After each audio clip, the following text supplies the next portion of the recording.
Welcome to Dreamland Sleep. My name is Alice, your host, and I will be taking you on your journey tonight. In a time long past, where gods and goddesses ruled the cosmos from the heights of Mount Olympus, and the realm of the wild was ruled by the silver light of the moon, there lived Artemis the huntress, daughter of Zeus and Leto, and the twin sister of Apollo, the sun god. She was the embodiment of the untamed wild, the unfettered spirit of nature. She moved with the grace of a running deer, quiet as the night wind, sharp as the eagle's gaze, and swift as the arrow loosed from her silver bow. Artemis was unlike any other goddess of the Greek pantheon.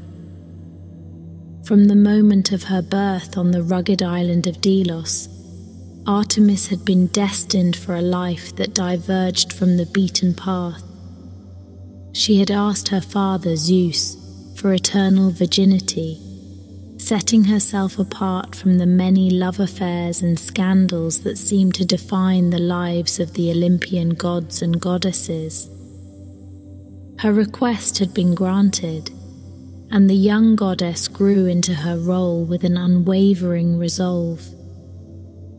Her heart belonged to the wild, from the towering mountains to the dense forests, from the swift rivers to the peaceful meadows.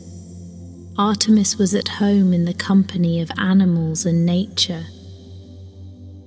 Her most faithful companions were the Oceanids, sea nymphs, and the 60 daughters of Okeanos, who, like Artemis, revelled in the wilderness's beauty. Together they roamed the forests, hunting beasts and bathing in the clear springs hidden beneath the woodland's canopy. She was a protector, a provider, and a friend to the wild creatures that crossed her path. To Artemis, hunting was more than a mere pursuit.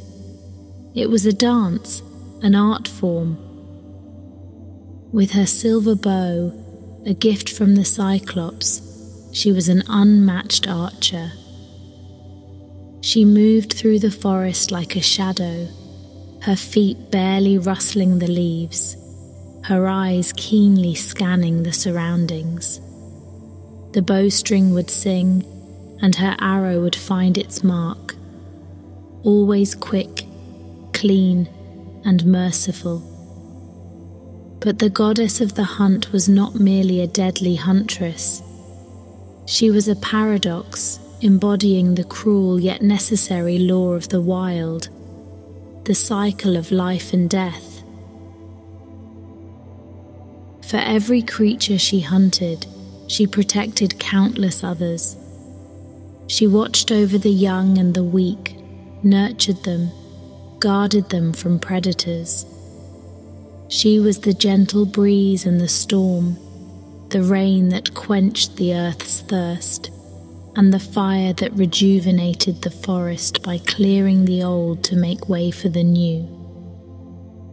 She was the moon goddess, her silver aura reflecting her radiant purity and strength, casting a calming glow over the nocturnal world. Artemis shone brightly in the night sky, serving as a beacon for lost travelers, a comforting presence in the face of the encroaching dark. Her light was a symbol of hope, a testament to her protective nature, and an extension of her indomitable spirit. Despite her fierce independence, Artemis cherished her bond with her twin brother Apollo. They shared a unique connection, one forged from the moment they were born. From a young age, they competed, learnt, and grew together, their lives intricately woven around their shared love for archery and hunting. Yet their paths were distinct. While Apollo basked in the glory of the sun, Artemis revelled in the tranquility of the moonlit wilderness. In Artemis, the ancients saw the embodiment of purity, strength, and the untamed spirit of nature. Through her, they respected the wilderness and its creatures, understanding the delicate balance of life and death, strength and vulnerability. She was an inspiration, an emblem of unyielding resolve and unwavering principles. She was Artemis, the eternal maiden, the huntress, the moonlit goddess who ruled the wilderness.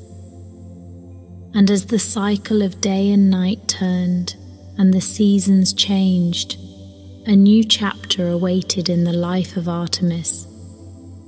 It would bring with it adventure, companionship, joy, and sorrow. It would challenge her resolve, question her principles, and test her strength. The tale yet to unfold would become one of the most poignant narratives in the rich tapestry of Greek mythology, the tale of Artemis and Orion. Apollo was the sun god, twin to Artemis, his radiant, shimmering visage a stark contrast to the cool, ethereal glow of his sister. He held domain over the realms of music, prophecy, and healing, while also sharing Artemis's fervor for hunting and archery. Together, they formed two halves of the day, the celestial cycle between night and day. Apollo personified the warmth and vitality of the daylight hours, while Artemis represented the calm tranquility of the night. Their bond was unique, a relationship forged in the crucible of divinity. Born of Zeus and Leto, they had been thrust into the world together and had stood by each other's side ever since. They often hunted together, their arrows imbued with celestial power, flying true, striking down their targets with flawless precision. Apollo, in his shining golden chariot, would ride across the sky, bringing day to the world, while Artemis, in her silver one, would traverse the heavens during the night, the luminescent orb of the moon in her stead. Despite their close bond, there was an undeniable disconnect. Artemis, the more solitary of the two, often disappeared into the forests for days, sometimes weeks, her nymph companions her only company. She revelled in the wilderness, her soul intertwined with the untouched landscapes of ancient Greece. Her commitment to her hunting, to her nymphs, and to the wilds often left Apollo feeling sidelined, a mere observer in his twin's life. His heart ached to be more involved in her world, to be more than just a peripheral figure. But every time he attempted to step in, Artemis, fiercely independent, would gently but firmly keep him at bay. Apollo admired Artemis for her strength, her dedication, and her unwavering commitment to her ideals. It was these qualities, among others, that had led her to take a vow of eternal chastity, a vow that Apollo both respected and feared. He admired her for her conviction, her ability to commit so completely to a life devoid of romantic entanglements. But he also feared what such a vow meant. His sister had completely shut herself off from the prospect of love, barricading her heart against any potential suitors. For a god who himself revelled in the joys of love, who had a long list of lovers and countless tales of romantic exploits. This was a concept he found hard to grasp. He could not fathom why his sister, so full of life and passion, would choose to lead such a life. But in his heart, he knew that it was not his place to question her choices. He could only respect her decisions, even if he didn't understand them. However, Apollo's biggest worry lay in the uncertainty of Artemis's future. He wondered with a growing sense of unease what would happen if someone were to come along who would challenge her resolve. Would his sister remain steadfast in her vow, or would she falter? This thought nagged at him, a quiet whisper of doubt that refused to be silenced. His fears were soon to be tested. For unbeknownst to Apollo, a figure was fast approaching that would cause ripples in the calm lake of Artemis's existence. His name was Orion, and his entrance onto the scene would forever change the lives of the divine twins, bringing joy and sorrow in equal measures. Little did Apollo know that he himself would play a significant role in the tumultuous events that lay ahead. In the wild, untamed expanses of the ancient Greek wilderness, there was a man who had earned a formidable reputation that spread far and wide. He was known for his superior strength, his unmatched bravery, his unparalleled hunting skills, and his peerless beauty. This man was Orion, the mighty hunter, a mere mortal who had become a legend in his own right. Orion was born into a humble beginning, yet he did not let it define him. Instead, he used it as fuel, propelling himself to heights that many believed were only meant for the gods. Day after day, he would venture into the thickets, facing dangerous beasts and embracing nature in its rawest, most untamed form. He sought not to conquer, but to coexist, to understand and respect the creatures he shared his world with, making him unique among his fellow hunters. He stood tall, his physique an embodiment of power and endurance, a testament to his daily battles with nature. His eyes were sharp as an eagle's, reflecting his acute awareness and understanding of the wilderness. His hands, though roughened by years of wielding his weapon, were gentle when it came to caring for wounded animals, revealing a compassionate side beneath his rugged exterior. Orion's bravery was a beacon that guided his path, taking him on countless adventures. His stories were shared and retold around flickering campfires, entrancing those who listened with tales of his exploits, of his narrow escapes from monstrous beasts, and his battles won by sheer strength and cunning. Yet, amid all his adventures, he carried a sense of solitude, a quiet understanding of the loneliness that his prowess entailed. He was set apart, singular in his abilities, and that made him both revered and alone. His love for adventure was matched only by his profound respect for nature. Where others saw the wilderness as a place to conquer and subdue, Orion saw a realm that demanded respect, a world of creatures who deserved his understanding and compassion. This respect did not weaken him. Instead, it fortified him, granting him an unprecedented understanding of the wilderness that made him an even greater hunter. Orion had the heart of a wanderer, always eager to uncover the mysteries of the forests and the seas, never settling, never tiring. His spirit was as untamed as the wilderness he embraced. There was an air of unquenchable curiosity about him, a thirst for understanding the natural world that drove him to explore places few dared to venture. Yet, despite his accomplishments, Orion was a mortal. He was not privy to the immortality and divine powers of the gods. He bore wounds from his battles, carried the scars of his adventures, and acknowledged the inevitability of his mortality. But it was his very mortality, his human resilience in the face of countless dangers, that made his tales fascinating and his legend inspiring.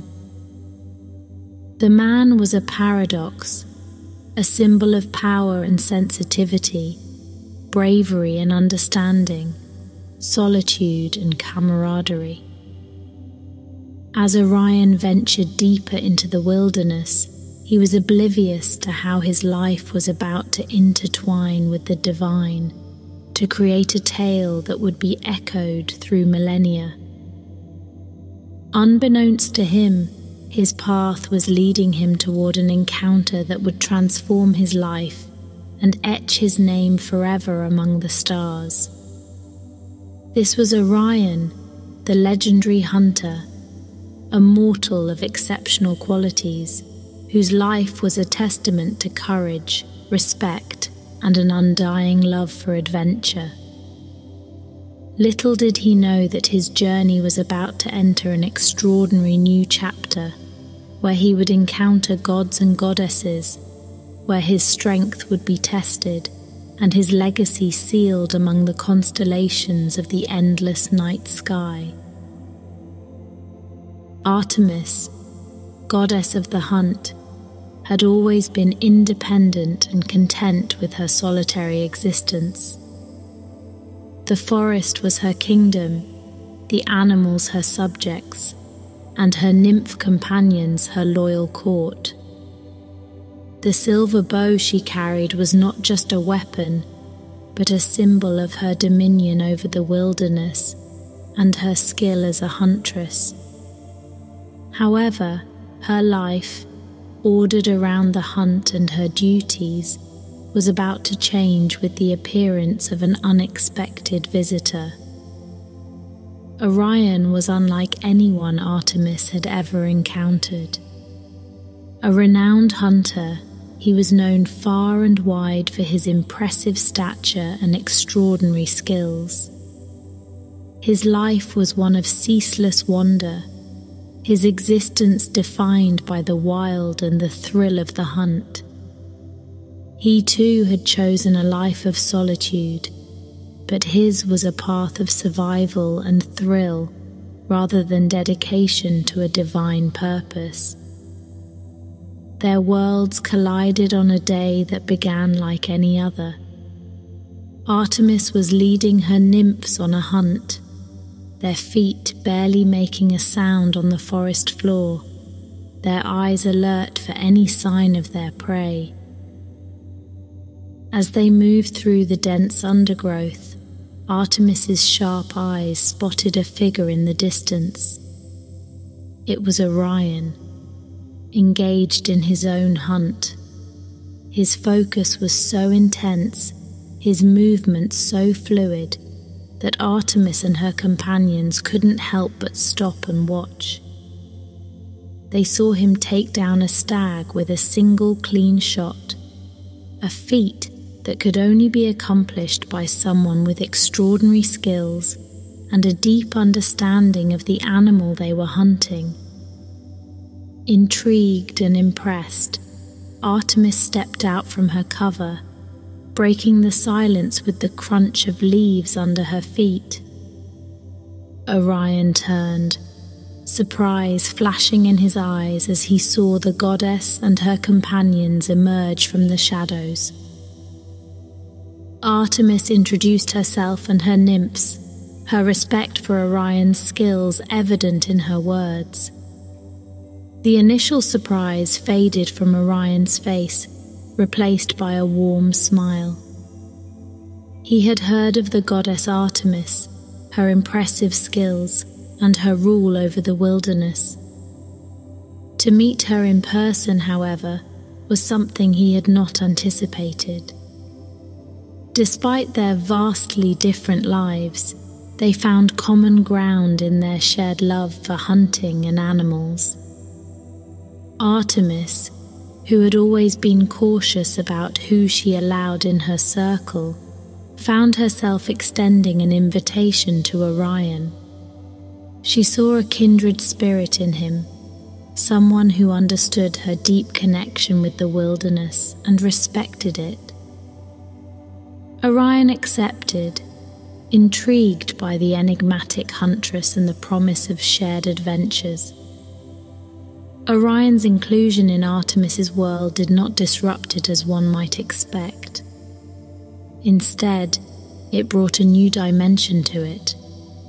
The hunts were more thrilling, the evenings filled with shared stories and experiences, and a bond of mutual respect and admiration blossomed between them. The friendship between the celestial goddess and the solitary hunter seemed unlikely to the nymphs and to Orion himself initially. However, Artemis had always followed her instincts, and her instincts told her that inviting Orion into her life was the right decision. Little did she know then that this decision would set in motion events that would forever change their lives. In the meantime, as Orion started becoming a part of Artemis's life, the forest seemed to come even more alive. The goddess, for the first time, found herself looking forward to the hunts, not just for the thrill of the chase, but also for the companionship. The unlikely encounter had led to an even unlikelier friendship. But even as the joy of new companionship filled Artemis's life, the winds of change were beginning to stir, hinting at the trials that were yet to come. Amidst the emerald curtain of the forests, Artemis and Orion found a companionship forged in respect, adventures, and a shared passion for the untamed wild. Their bond was not immediate, but gradually nurtured through countless hunts, shared meals, and whispers of secrets beneath the canvas of the starlit night. Orion, a solitary figure who had only known the company of the beasts he hunted, was suddenly surrounded by laughter, the tender concern of Artemis, and the sprightly companionship of her nymphs. However, he was most drawn to Artemis, whose radiant moonlight seemed to cast an ethereal glow around her. Artemis, the chaste huntress, with her silver bow and sharp gaze, was unlike anyone Orion had ever met. He admired her strength, her wild freedom, and the deep reverence she had for the life that populated the woods. Meanwhile, Artemis was captivated by Orion's humility, despite his towering stature and immense hunting skills. His respect for the animals he hunted, the way he only took what was necessary, was a mirror to her own philosophy. The way Orion would weave tales of his exploits and adventures, his voice low but rich like the rustling of leaves, filled their evenings with enchantment. The silent woods listened, the stars watched, and the moon cast its silvery sheen as their bond deepened. Long conversations over fireside roasts turned into shared laughs, and hunts became joint ventures, each of them learning and teaching, all the while growing closer. But Artemis was no ordinary maiden, and her vow of chastity weighed heavily upon her. The connection she felt with Orion was unlike anything she had ever experienced. It was a strange paradox, a struggle between her divine decree and mortal-like emotion. Yet she could not deny the camaraderie, the unspoken bond that had formed between them. She found herself wrestling with emotions that stirred within her every time Orion smiled or called her name. The mere thought of his presence ignited a warmth within her, which was both exhilarating and terrifying. Orion, for his part, was also profoundly affected by Artemis. The radiant goddess, who moved like the wind and commanded the respect of all, had somehow found a friend in him. It was a friendship he cherished, and at the same time he was aware of the cautious distance Artemis maintained, a testament to her sacred vow. He respected her dedication, and even though he longed for a deeper relationship, he dared not broach the topic. Their relationship was a delicate dance, a balance they both tried to maintain. A word left unsaid, a glance not exchanged, a touch not indulged. They were two hunters, two friends, two beings caught in an emotional whirlwind amidst the grandeur of the wild. As days turned into weeks and weeks into months, their bond seemed to echo through the wilderness. The forest thrived on their harmony, the animals aware of their unusual bond, and the nymphs whispering tales of their companionship. They were two individuals connected by the thread of respect, adventure, and a profound understanding of each other. Yet, under the scrutiny of the heavenly bodies, beneath the watchful eyes of the sun god Apollo, their relationship would soon face a trial like no other. A trial that was destined to reshape their lives, the constellations, and the stories whispered in the hallowed halls of Olympus. But until then, the wilderness thrived, and so did the bond between Artemis, the moonlit goddess, and Orion, the renowned hunter. The sun was beginning its descent, painting the sky with hues of orange and red as Artemis, accompanied by her loyal nymphs, returned from a day of hunting. They chattered joyously, their hearts filled with the thrill of the chase. Artemis, however, was silent, her mind preoccupied with thoughts of Orion. His strength, his laughter, his camaraderie had begun to mean more to her than she cared to admit. The two had formed a deep bond, a bond that not only stemmed from their shared love for the wilderness and hunting, but also from a mutual understanding and respect that was rare to find. In the distance, Apollo, the radiant sun god, observed this scene with a growing unease. He loved his sister dearly, admired her dedication to their shared passion for hunting, respected her vow of chastity, and yet he found himself troubled by her relationship with Orion. Apollo, the god of prophecy, could not see what the future held for his sister and the hunter, but the mere possibility of Artemis breaking her vow was enough to send waves of fear and jealousy coursing through his veins.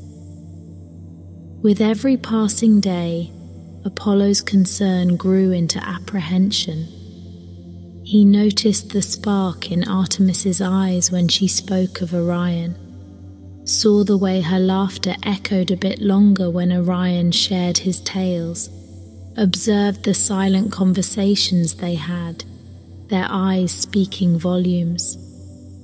Apollo was used to having his twin sister by his side, their souls bonded by the shared womb, shared passions, and shared adventures.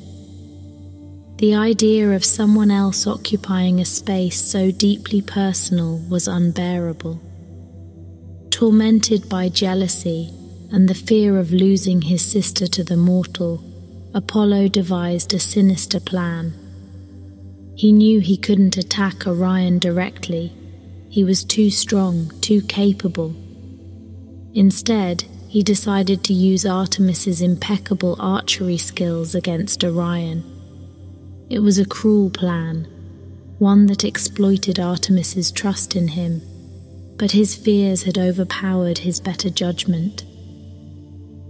One fateful day, Apollo approached Artemis as she was practicing her archery.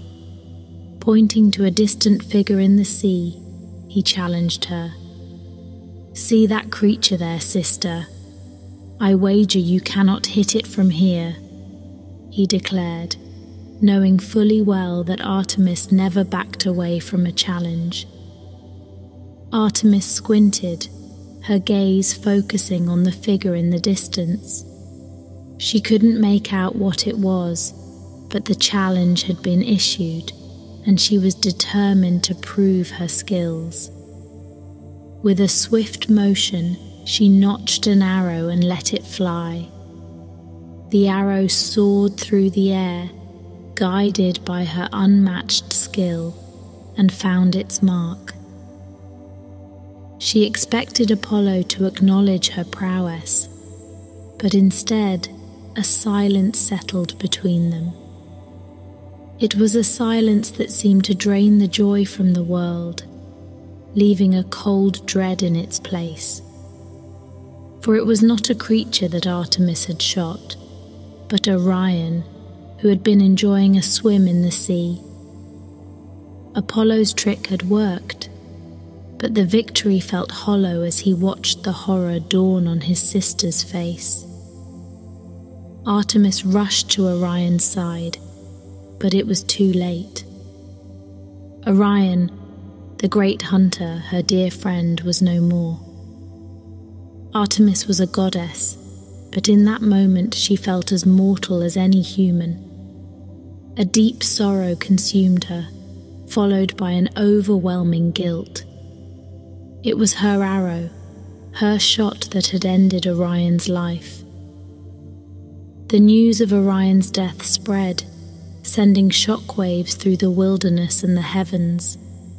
The animals mourned, the nymphs wept, and even the heavens seemed to darken in grief. But none felt the loss as deeply as Artemis. She had lost a friend, a confidant, and in a tragic twist of fate, she was the one responsible. Thus ended the day that would forever be marked as a dark memory in the hearts of all those who knew Orion. As the sun disappeared beneath the horizon and the moon claimed the sky, Artemis found herself alone in her grief. The joy of the hunt replaced with a pain that seemed to echo endlessly in the vast wilderness. Artemis stood on the shore, the salty tang of the sea air doing little to distract her from the grief that threatened to consume her. Her silver bow, usually a symbol of her power and authority, hung limply in her hand, now an instrument of destruction and loss. Her arrow, loosed in jest and mistaken belief, had taken the life of the one person who had matched her spirit, who had understood her connection to the wilderness like no other. Orion, her companion, her confidant, and her friend, was gone. The nymphs who usually accompanied Artemis in her hunts and dances were silent, watching their goddess in shared mourning, their eyes heavy with tears.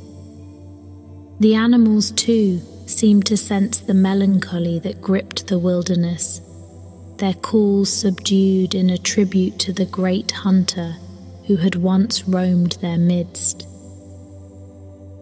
Artemis's mind replayed the moments leading up to Orion's death, the memory a fresh wound. Artemis sunk to her knees, the waves lapping at her feet. Her heart ached with loss and regret. She had lost a friend, an equal, a part of herself that she had found and nurtured in Orion.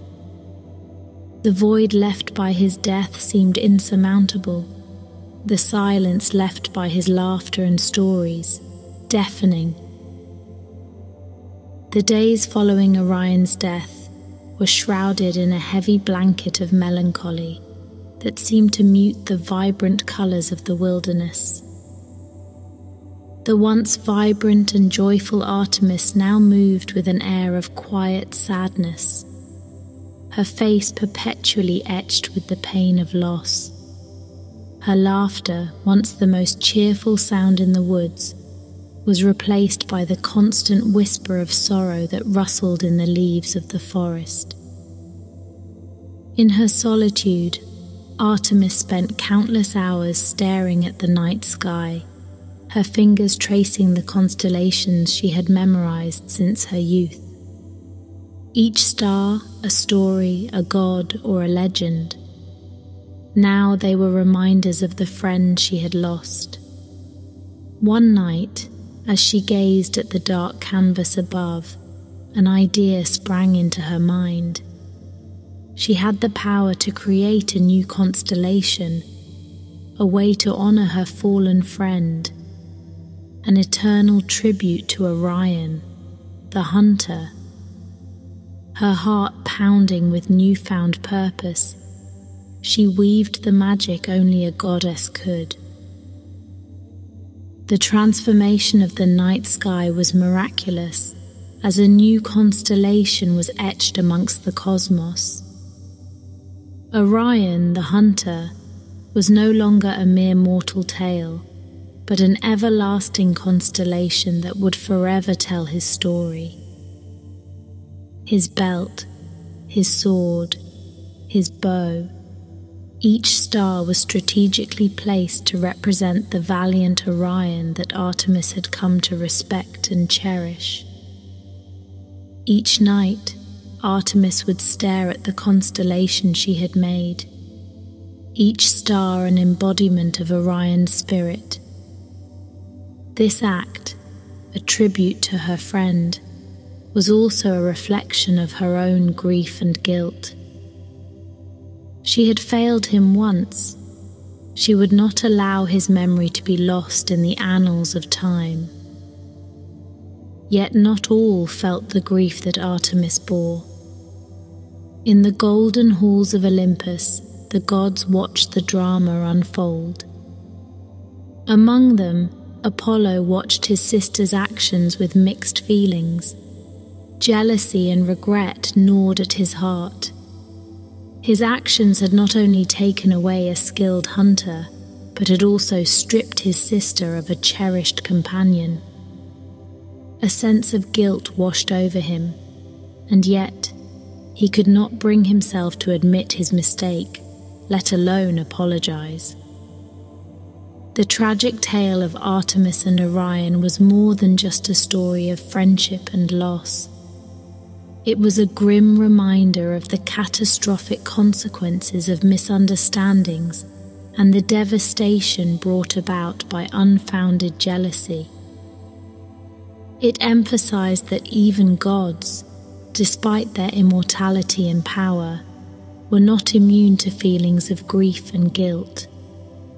Moreover, it shed light on the profound bond shared by Artemis and Orion, a bond born out of mutual respect and love for nature.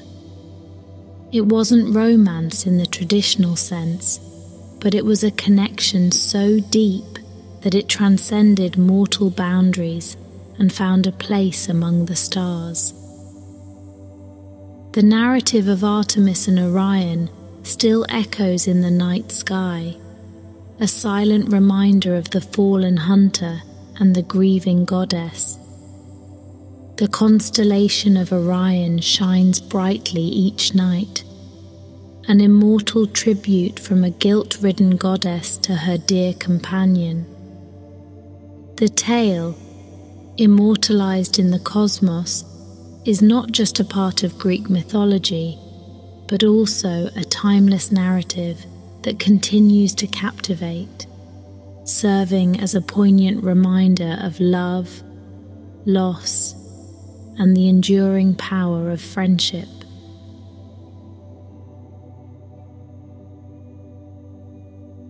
From the dawn of time, myths have shaped our understanding of the world around us. One such world was that of ancient Greece, a civilization marked by towering gods and mystical deities, where divine interventions were commonplace and mythical beings tread the earth alongside mortals. This tale, the tale of Hecate's steadfast loyalty and her divine intervention in the abduction of Persephone, is one such fable steeped in magic, commitment, and the darkest corners of the underworld. In the time before Hades' fateful intervention, Hecate's existence was one of solitude and mystery. As the goddess of magic, witchcraft, the moon, and the underworld, she was often secluded from the other Olympians, dwelling instead in shadowy corners of the universe, navigating the thin veil between life and death. Hecate was known for her profound wisdom and her intimate connection to the cycles of life, death, and rebirth.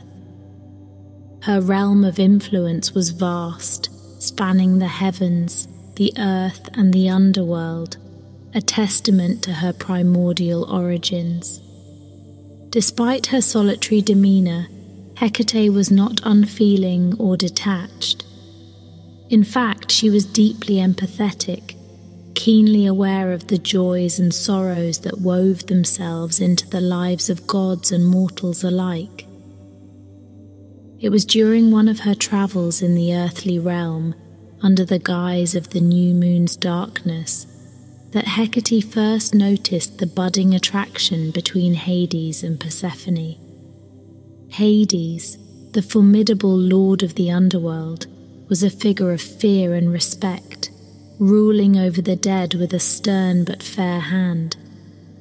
Persephone, on the other hand, was the radiant daughter of Demeter, goddess of the harvest. She embodied the vibrancy and life of spring, a stark contrast to Hades' domain of death and decay. Yet Hecate noticed an inexplicable pull between them, a dangerous fascination that was likely to lead to turmoil. In these early days, Hecate observed from the shadows, her heart heavy with unease. She saw how Hades' gaze lingered on Persephone, the way his usually impassive face softened. Hecate also saw Persephone, innocent and unsuspecting, oblivious to the burgeoning interest from the underworld. Hecate recognized the signs of a brewing storm. However, she understood the laws of divine intervention, the balance between fate and free will. She decided to wait, to watch, and to intervene only if it was absolutely necessary. But as the days passed, Hecate's sense of dread deepened. Hades' interest in Persephone was not a passing fancy. It was an obsession growing stronger, threatening to disrupt the order of the cosmos. The scales were tipping, and Hecate knew she could not remain a silent spectator. Her role as a goddess of transitions and boundaries was not just to observe, but to act when the harmony of life and death was at stake. Still, Hecate could not act rashly. She understood the nuances of power and influence among the divine beings. A direct confrontation with Hades would solve nothing and could potentially exacerbate the situation. Her approach needed to be subtle yet impactful. She needed allies, and who better to protect Persephone than her own mother, Demeter? With the conviction of her decision burning bright in her heart, Hecate turned her steps towards the lush fields that were Demeter's domain. She took on the task of alerting Demeter about the impending danger to her beloved daughter, hoping that between them they could alter the course of the looming disaster. Little did Hecate know, she was already too late. Even as she walked the earth under the pale glow of her lunar torches, Hades was making his move, and the world would never be the same again. As Hecate navigated her path, she heard a horrifying echo on the wind, a scream of terror that chilled her to the bone. It was Persephone. The abduction had begun. On an ordinary day, Persephone, the radiant daughter of Demeter, was enjoying the luxuriance of a verdant meadow. The sun shone brightly, illuminating the iridescent colours of the abundant wildflowers. As she picked a peculiarly beautiful narcissus, a chasm opened up beneath her feet. Out from this abyss, Hades, the dark and imposing ruler of the underworld, emerged in his golden chariot, drawn by mighty black steeds. Before she could react, Persephone found herself swept away, her terrified cries echoing around the suddenly empty meadow. As Hades thundered back towards the underworld with his captive, a ripple of dread spread through the cosmos. Yet none of the gods, so absorbed in their divine pursuits, paid heed. All that is, save for one, Hecate, the enigmatic goddess of the night, magic, and crossroads. Far from Olympus in her remote abode, Hecate heard Persephone's muffled cries. The clarity with which she perceived this distant sound was not by coincidence. Being intimately connected with the earth and the moon, Hecate's perception transcended normal boundaries. She stood alone, her heart aching at Persephone's fear. Her instinct urged her to intervene, yet she knew the god of the underworld was not one to challenge lightly. Hecate was also mindful of the delicate balance of powers among the gods, a balance that Zeus, the king of gods, was keen on maintaining. Still, she couldn't ignore the unsettling shift in the cosmic harmony. This event held significance far beyond a personal tragedy. It had the potential to disrupt the divine order. Hecate moved swiftly through the shadows to the site of Persephone's disappearance.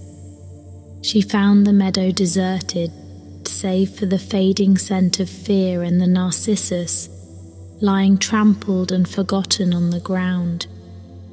She picked it up, her mind already contemplating the implications of this abduction. The repercussions would be severe. She knew that Demeter, as the goddess of the harvest, had the power to render the earth barren. Upon examining the narcissus, Hecate perceived a lingering trace of Hades' essence. The image of the god of the underworld rushing through the chasm with Persephone, frozen in fear, filled her mind. This was no ordinary flower.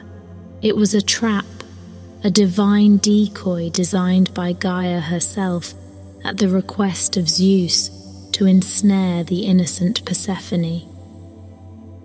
Anguish washed over Hecate, for she knew the potential consequences. Demeter's wrath could plunge the world into an unending winter, disrupting the cycle of life and death, turning the earth into a mirror of the lifeless underworld. At that moment, Hecate made her decision. She couldn't stand by and let the divine order be upended, nor could she ignore Persephone's plight. As the goddess of witchcraft, she was not unfamiliar with the underworld's workings. She knew she must act as a guide, a mediator between the furious mother and the god of death, to rescue Persephone and restore balance. But first, she needed to inform Demeter of her daughter's fate, a task she knew would be as daunting as facing Hades himself. Thus, Hecate, the solitary goddess of the moonlit night, was drawn into a drama of Olympian proportions. The goddess, known for her affinity for the dark and mysterious, was now stepping into the limelight, preparing to journey through the shadows of despair and hope, and making a vital difference in the divine scheme of things. The bright and lush Olympus had taken on a chill that bit the bones of gods and goddesses alike. The abduction of Persephone had transformed Demeter's countenance, her vibrant aura dimmed to a mere whisper.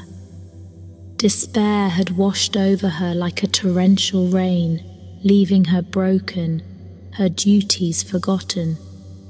With her neglect, the earth began to wither. Grain refused to sprout, flowers dared not bloom, and a relentless winter took hold. Olympus was drowning in an unusual silence, the mirth of gods extinguished. In this quiet despair, Hecate found her purpose. The goddess of magic, who remained on the outskirts of the pantheon, who was more often seen in the company of spirits than deities, felt an unshakable pull towards the grieving Demeter.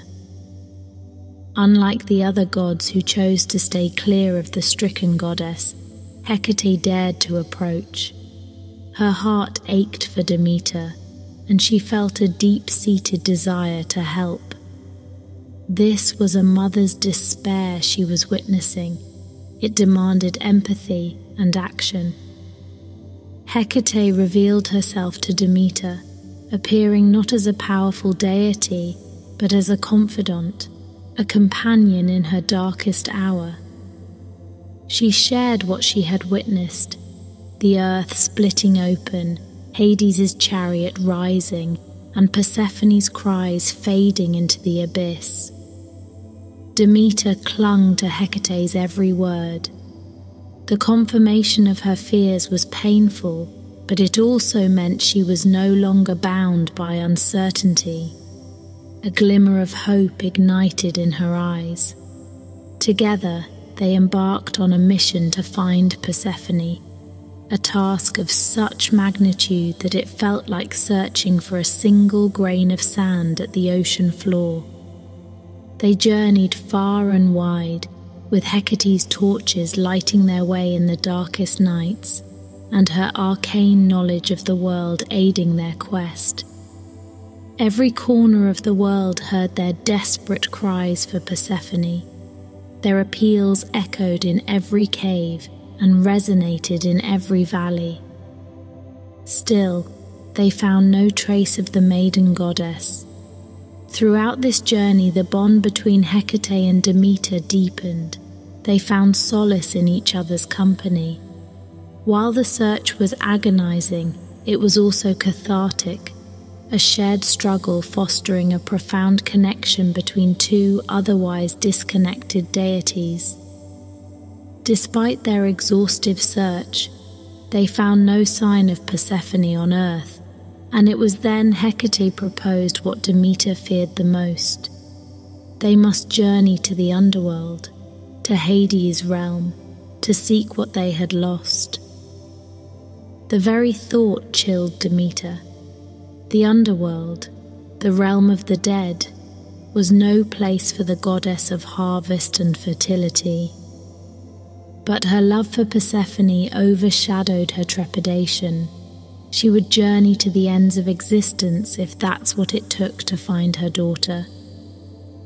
Hecate, seeing Demeter's determination, knew their quest was far from over. The hardest part was yet to come. As the goddess of magic and witchcraft, her ties to the underworld were strong, and she knew the dangers that lay ahead. But she was resolute. She would be Demeter's guide and guardian in the land of the dead.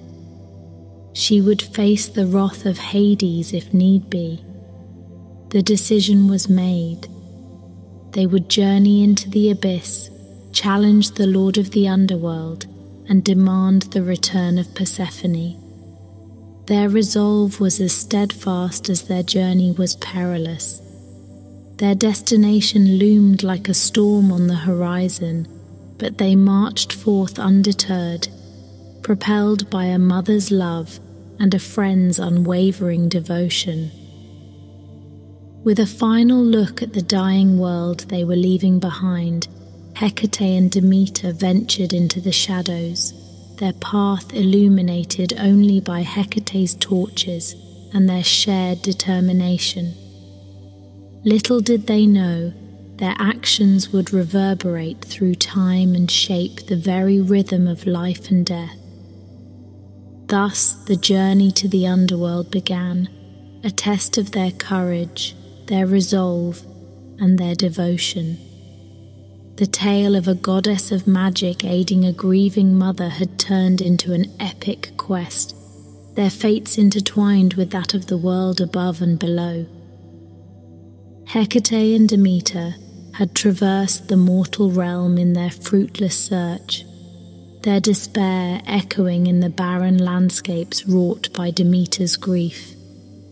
It was Hecate, her senses sharp and attuned to the ethereal, who first felt the faint echo of Persephone's presence, a lingering trace in the cold, foreboding wind from the depths of the earth. "She is not in our world," Hecate declared, her voice as firm as her resolve. "We must go below." Descending into the underworld was no easy task. The realm of the dead was a place of shadows and echoes, a stark contrast to the vibrant world above. But Hecate, ever the torchbearer, illuminated their path, casting long shadows in the endless dark. Hades' palace was a sight to behold, its grandeur a stark mockery of the freedom it had stolen from Persephone. Here, in the cold, stony heart of the underworld, sat Hades on his ebony throne, Persephone reluctantly at his side. A chilling silence fell upon their arrival, the denizens of the underworld pausing in their tasks, watching the confrontation with hollow, expectant eyes. "Return my daughter," Demeter's voice echoed throughout the hall, a plea and a demand woven into one. Hades simply stared at her, his icy gaze unyielding. "Persephone is my wife. She has eaten the food of the underworld, and by the ancient laws she belongs here," Hades replied, his voice as cold and unyielding as the obsidian walls of his palace. It was here that Hecate stepped forward. The dark goddess, often silent and observing, found her voice amongst the dead. She spoke of balance, of the harm that had befallen the mortal world in Persephone's absence. She invoked the old rules of give and take, of the necessity of a balance between life and death. Hecate's words were a soothing balm on the heated argument. "Even here in the underworld you must recognize the importance of balance, Hades," she implored. "The world above is dying. If it perishes, who will populate your realm? Who will honor your power?" Hecate's argument hit its mark. Hades, lord of the underworld, was no fool. He knew the balance of the world was fragile. that life fed into death, and death in turn made way for life. Yet he was loath to let go of Persephone, the vibrant beauty who had brought a semblance of life to his realm of the dead. Caught in his dilemma, Hades glanced at Persephone, the young goddess looking more a part of his world with each passing moment. Yet there was a light in her eyes that reminded him of the world above, a world he knew she missed. The conversation grew tense, the silence heavy as the fates of two realms hung in the balance. Hecate, acting as a mediator, could sense the conflict within Hades. There was a part of him, she realized, that wished for Persephone's happiness, even if it came at his own expense.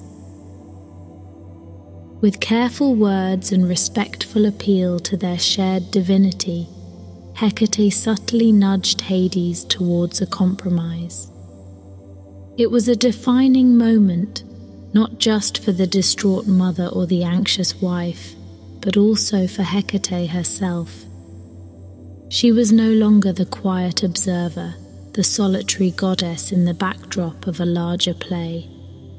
Her words, her actions, her insistence on balance and fair play held the power to steer the outcome of a conflict that threatened the very cycle of life and death.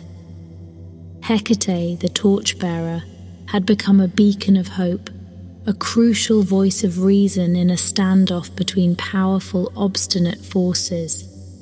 And thus, in the heart of the underworld, illuminated by Hecate's torchlight, the first seeds of a potential compromise were sown. Amidst the shadows of the underworld, Hecate's incandescent torches seemed to flicker uncertainly, a rare event under her dominion.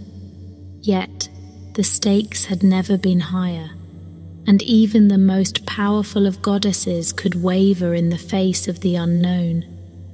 Hades, the somber lord of the underworld, brooded on his ebony throne. His gaze alternated between Persephone, his radiant queen, now desolate in her heartache, and Hecate the mediator, her grey eyes steely and unyielding.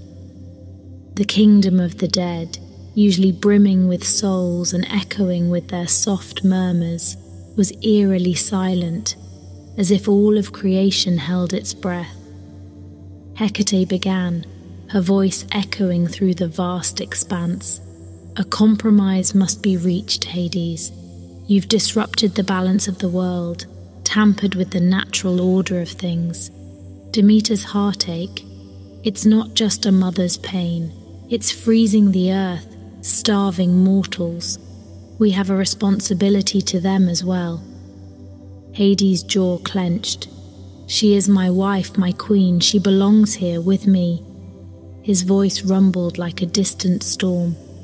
"And she is also Demeter's daughter and a goddess of the harvest," Hecate replied. "She belongs there as well." Hecate proposed a solution, a compromise she had pondered during the agonizing journey through the underworld. Persephone would spend part of the year with her mother, when the earth would flourish, and part of it here, with Hades when the earth would rest. The seasons would mirror this cycle, spring and summer above, autumn and winter below. Hades considered Hecate's proposal, his dark eyes thoughtful. There was silence in the great hall, punctuated only by the quiet sobbing of Persephone, a heartbreaking background score to the monumental negotiation. Hecate held her breath. If Hades agreed, they could rectify the order of the world. And then Hades nodded. "Very well," he said. His voice was as cold as his kingdom, but there was a note of resignation in his tone. Relief washed over Hecate, but a new problem emerged, one she had not foreseen. Persephone had eaten the food of the underworld, 6 pomegranate seeds to be exact. Even a bite of the underworld's fare bound the consumer to the realm, an unbreakable ancient rule. It seemed their effort might be in vain after all. But Hecate, quick-thinking and resilient, offered a solution. The goddess of witchcraft, skilled in the ancient secret laws of the universe, proposed that the seeds would bind Persephone for only 6 months of each year, equivalent to the number of seeds she had eaten.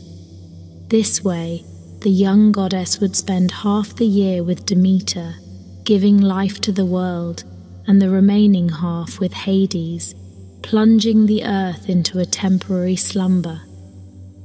After what felt like an eternity, Hades conceded to the arrangement. Hecate, with the wisdom of ages and the cunning of the night, had brokered a peace that seemed impossible. She had navigated the labyrinth of divine politics and emerged victorious, securing the order of the world. It was then decided Persephone would be the goddess of both realms, a symbol of life and rebirth in the upper world, and a queen of grace and power in the underworld. Hecate, for her part, volunteered to accompany Persephone in the underworld during her annual sojourn, to ease her transition and offer companionship in the bleak kingdom. As they left the hall, Hecate felt a weight lift off her heart, but it was replaced with another weight, one of a promise, a commitment. She glanced at Persephone, her face pale but resolved. The young goddess had a challenging path ahead, but she wouldn't walk it alone. Hecate would see to that. The goddess of the night, of the crossroads, was now also the goddess of unwavering devotion. Thus, a new equilibrium was established, one born out of chaos. The world would keep turning, the seasons changing, life and death continuing in an endless dance. All thanks to a compromise, a balance of light and darkness, life and death, love and loss. And at the heart of it, Hecate, the silent guardian, the bringer of balance, the beacon in the dark. Once the terms were settled, the first parting of Persephone and Demeter was a moment of both sorrow and relief.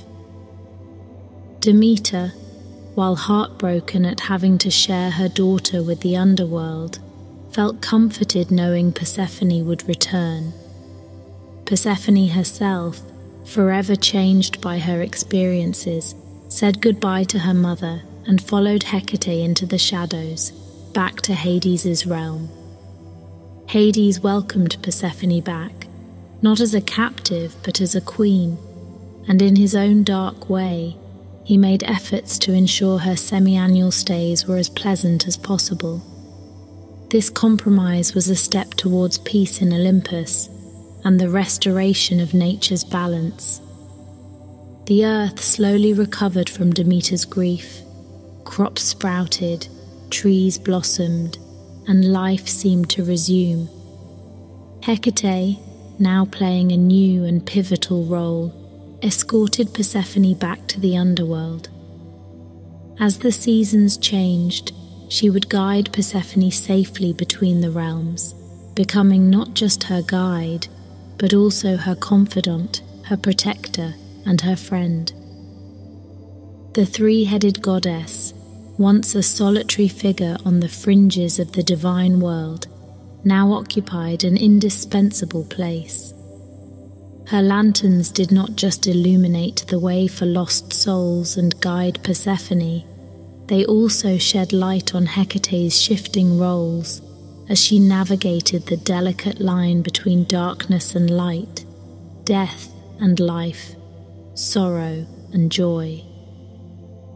She was both the herald of Persephone's departure, ushering in winter, and the harbinger of her return, announcing spring. Hecate's presence became an unexpected source of comfort to Persephone.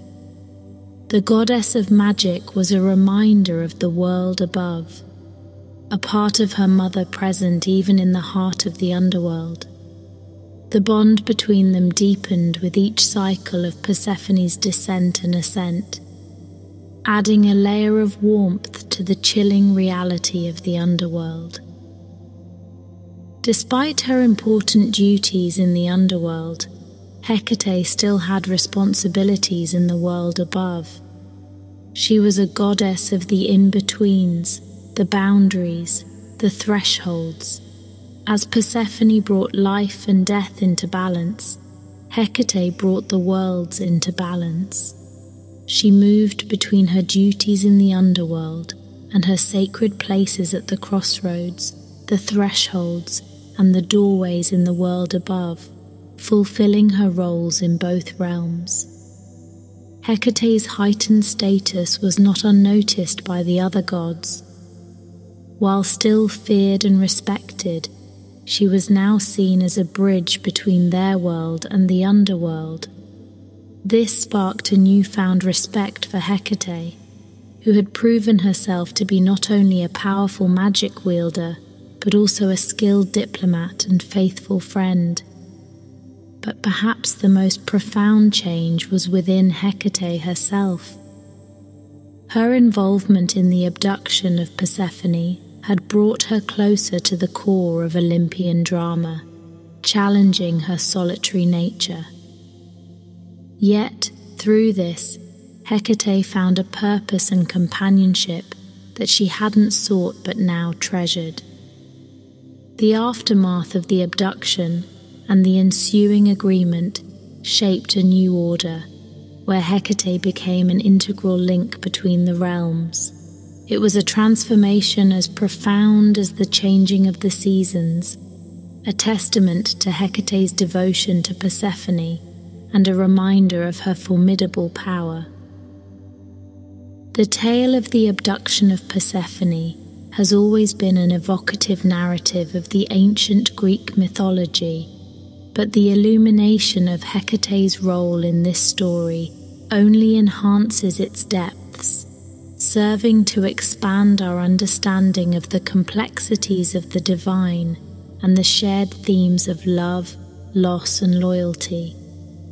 Her involvement brings with it a multifaceted lens through which we can view this iconic story, one that paints a rich tableau of heroism, maturation, and the inexorable cycles of nature. Hecate's character emerges from this tale as one of immense significance, from her role as a solitary goddess, known for her connections with magic, witchcraft, the moon, and necromancy. She was thrust into a central position in one of the most pivotal narratives of Greek mythology.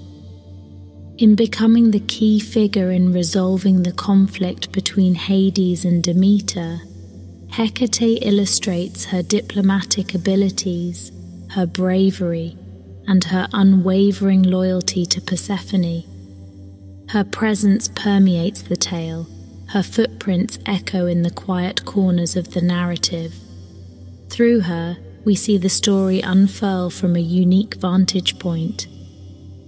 Hecate was the only one who heard Persephone's cries during her abduction, showcasing her attunement to the subtleties that others miss.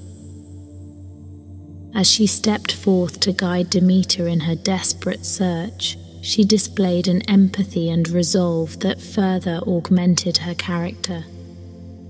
The resolution of the conflict and the creation of the compromise underlined Hecate's crucial role in restoring balance. It was through her intervention that a semblance of peace was achieved among the divine entities. The seasons returned to their cyclical pattern, and the world regained its fertility. Beyond that, however, the ordeal transformed Hecate's role in the pantheon. Previously a somewhat remote figure, she became deeply entwined in the lives of Hades, Persephone, and Demeter. As Persephone's companion during her time in the underworld, she straddled the line between the realm of the living and the realm of the dead, reinforcing her inherent connection to both life and death. In an intricate tale such as this, where themes of devotion and darkness intersect and overlap, it is Hecate's unwavering commitment to Persephone that leaves a lasting impact. Even after the deal was struck, Hecate remained steadfast in her duty, acting as a bridge between the underworld and the upper world for Persephone, as well as a source of companionship and guidance. In the end, the story of Hecate's involvement in the abduction of Persephone is a testament to the transformative power of loyalty, devotion, and the bonds of friendship. It reminds us that even within the grandeur of mythological narratives, it is these fundamental human values that stand the test of time. Through the lens of Hecate, we are allowed to see the abduction of Persephone as not only a story of loss and reunion, but also one of bravery, negotiation, and enduring commitment. Her role in this tale, albeit a supporting one in the traditional narrative, is nonetheless crucial and deeply impactful. The echoes of Hecate's decisions still reverberate in the stories told about her, forming an integral part of her mythological identity. Her journey, entwined with the fate of Persephone, stands as a testament to the multifaceted nature of devotion in the face of overwhelming darkness.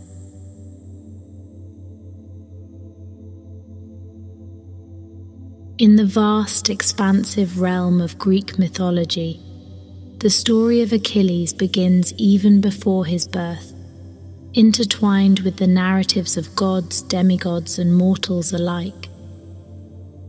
It all started with a grand event, the marriage of his parents, Peleus, the king of the Myrmidons in Thessaly, and the divine sea nymph Thetis. Their wedding was a remarkable spectacle, uniting the realms of immortals and mortals. Nearly every deity attended this matrimonial union, the air filled with divine presence, joy, and merriment. Only one goddess was conspicuously absent, Eris, the goddess of discord. Intentionally left off the guest list due to her disruptive nature, Eris took offense and sought revenge. The vengeful goddess crashed the ceremony, hurling into the crowd a magnificent golden apple inscribed with the words, "To the fairest." This act of provocation ignited a heated debate among the most beautiful goddesses, Hera, Athena, and Aphrodite, each believing themselves to be the rightful recipient of the apple. This discord culminated in the judgment of Paris, a mortal prince of Troy, who was chosen to decide the fairest goddess. Bribed by Aphrodite's promise of the most beautiful woman in the world, Paris awarded the golden apple to her. Unbeknownst to him, this decision would precipitate a cataclysmic war and change the fate of many, including the yet-to-be-born Achilles. Meanwhile, a prophecy echoed in the divine realm, a prophecy that would significantly influence Achilles' life trajectory. The prophecy foretold that Thetis would bear a son who would surpass his father in might and glory. Fearful of this prediction, Zeus, who initially desired Thetis, orchestrated her marriage to the mortal Peleus. Eventually, Thetis gave birth to a son, Achilles. From the moment of his birth, his life was marked by the dual forces of mortal vulnerability and divine might. Achilles was a child of two worlds. His father Peleus, was a renowned hero and king of the Myrmidons in Thessaly. His mother Thetis was a Nereid, a sea nymph of exquisite beauty. As the infant Achilles opened his eyes to the world, he bore the weight of a prophecy. He was destined either to lead a long, peaceful, and insignificant life, or to blaze briefly but brightly, his name forever emblazoned in the annals of history. His childhood, though filled with the typical joys and sorrows of youth, was marked by the unique circumstance of his semi-divine heritage. As a prince of Thessaly, he was educated in the courtly manners befitting a noble, yet the divine blood coursing through his veins called him to a higher destiny. His mother, wishing to bestow upon him the gift of immortality, carried him to the river Styx. According to ancient beliefs, the river had mystical properties, and those who bathed in its waters would gain invincibility. Holding the infant by his heel, Thetis immersed him in the magical river. The waters enveloped him, seeping into his skin, his flesh, his very being, until he was all but invulnerable. Yet, where his mother's hand had held him, his heel, no mystical water touched. It remained mortal, vulnerable, a secret weakness that Thetis fervently hoped would never be exploited. When Achilles was old enough, he was sent to be tutored under the wise centaur, Chiron. Unlike his unruly kin, Chiron was known for his wisdom and knowledge of medicine, music, and prophecy. Hidden deep within the lush forests of Mount Pelion, away from prying eyes and the corrupting influence of court life, Achilles learned the ways of the world. Chiron instructed him in the arts of war, teaching him to wield a spear and a sword, to raise a shield, and to hold his ground in battle. Under the wise centaur's guidance, Achilles' natural talent and divine strength were honed into a formidable skill. Yet, his education was not limited to physical prowess alone. Chiron believed in cultivating the mind as much as the body. Thus, Achilles was taught to play the lyre, to compose poetry, to discuss philosophy, and to understand the will of the gods. He was also trained in the healing arts, a skill that would serve him well in the bloody battlefields that were to be his destiny.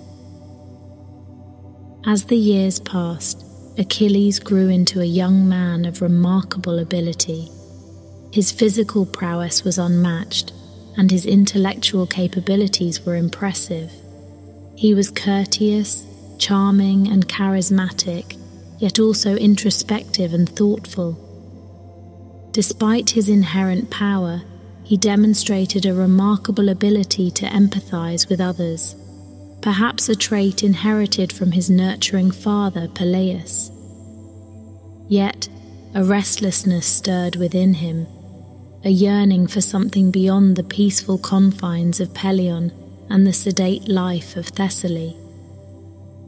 His heart yearned for glory, for a chance to prove himself, for a stage upon which to display his skills and courage. It longed for war. Unbeknownst to Achilles, events were unfolding that would soon grant him his wish. Far away in the city of Troy, a choice was made, a woman was taken, and the spark of a great war was lit. And in that war, Achilles would find the glory he sought, and with it his inevitable doom. In the halls of Peleus, the mighty king of the Myrmidons, the prophetic words echoed, their implications heavy and foreboding. Thetis, the divine mother of Achilles, was gripped by an all-consuming fear for her son. The prophecy warned that Achilles, if he were to join the war against Troy, would never return.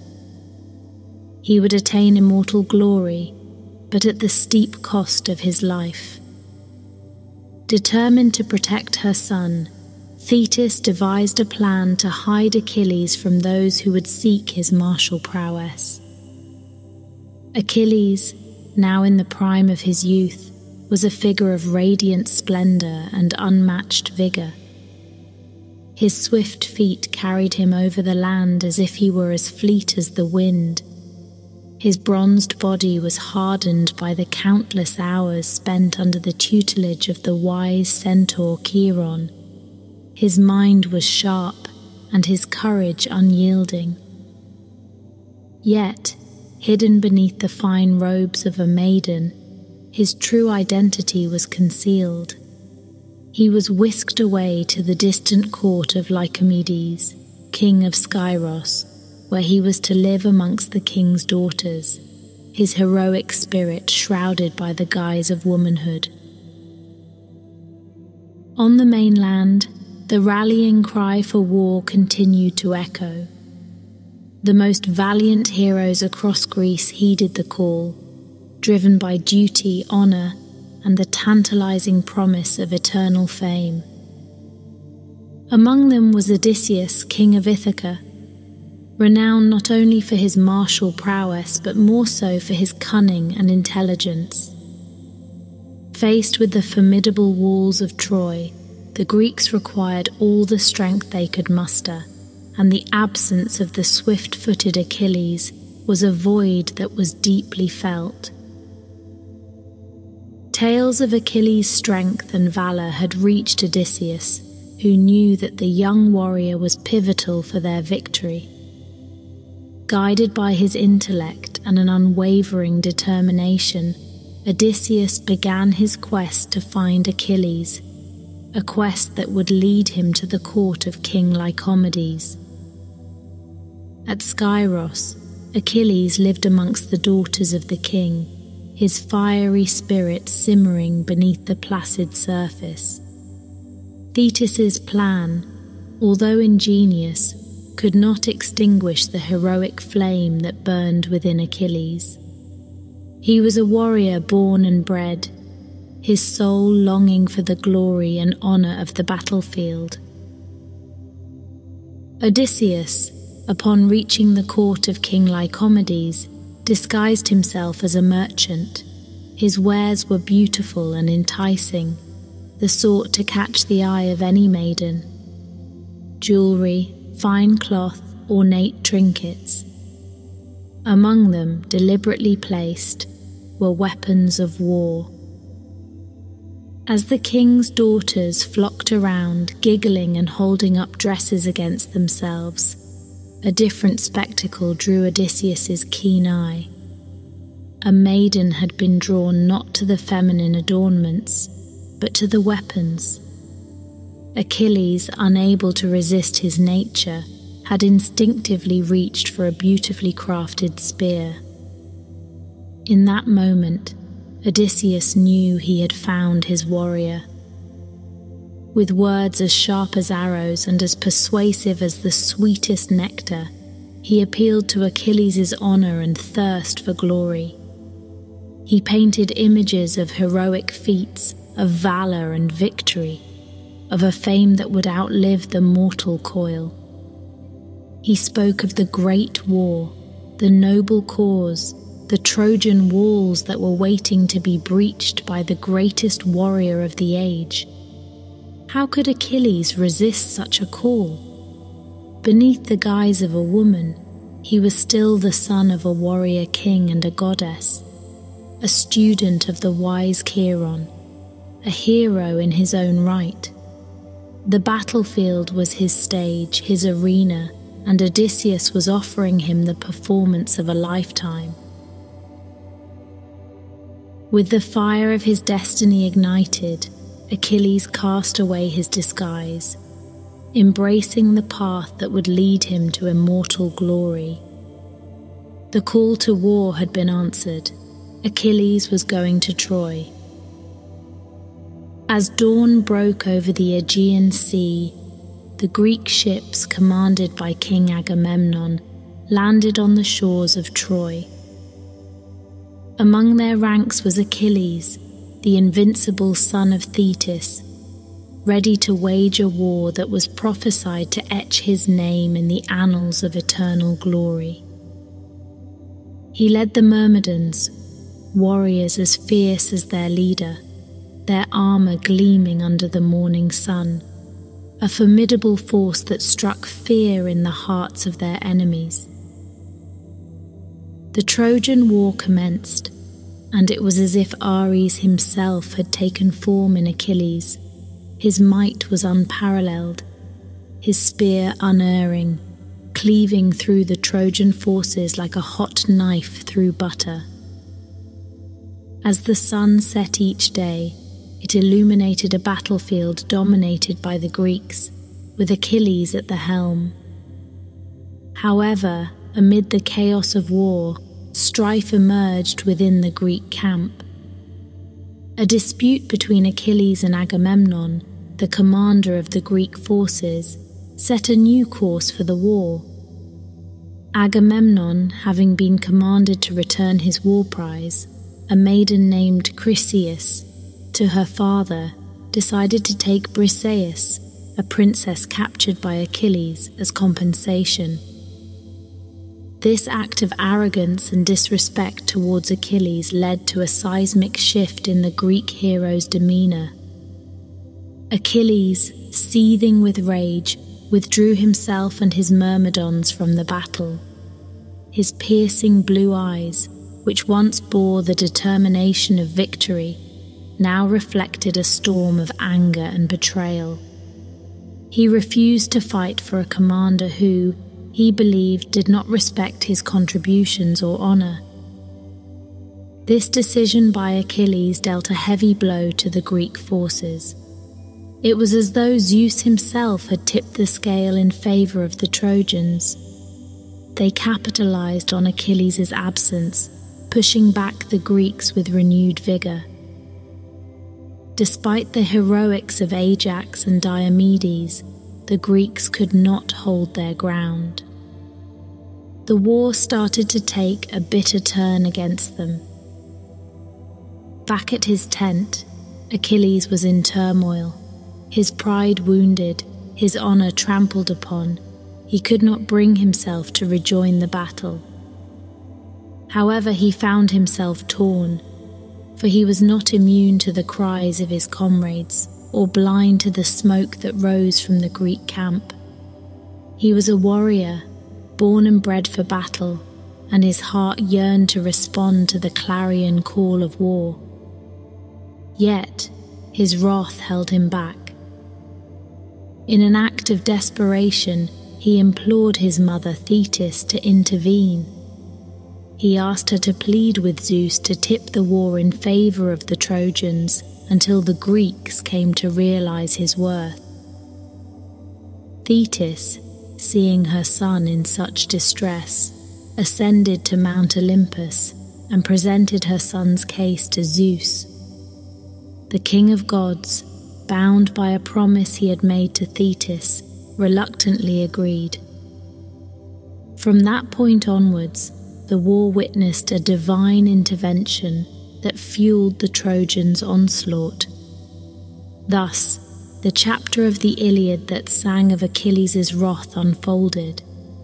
A hero in his seething rage and injured pride had distanced himself from the battlefield, drastically altering the fate of many. The winds of war had changed, but this was only the beginning of the series of events that would further deepen Achilles' narrative, etching his name into the framework of immortality. Little did Achilles know that his withdrawal from the battle was a step towards the prophecy that had been foretold, a prophecy steeped in blood, loss, and glory. A thick veil of melancholy shrouded the Greek camp. The tide of the Trojan War had turned against them, and the morale of the men was at its nadir. Achilles, the mightiest of the Achaean warriors, remained confined to his tent, brooding over the affront by Agamemnon. As a result, the Greeks were losing ground rapidly. Patroclus, Achilles' dearest friend and confidant, keenly felt the dejection permeating the camp.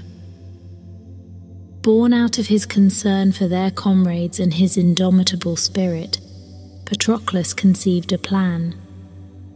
Approaching Achilles with both humility and resolve, he proposed to don Achilles' splendid armor and lead their Myrmidons into battle. He believed that the mere sight of Achilles on the battlefield would be a morale booster for the Greeks and a deterrent for the Trojans. Initially, Achilles was skeptical, recognizing the perils inherent in Patroclus' plan. The Trojan warriors were no ordinary fighters, and facing them would be a formidable task. Yet, moved by Patroclus' earnest plea and his own love for their fellow warriors, he eventually agreed.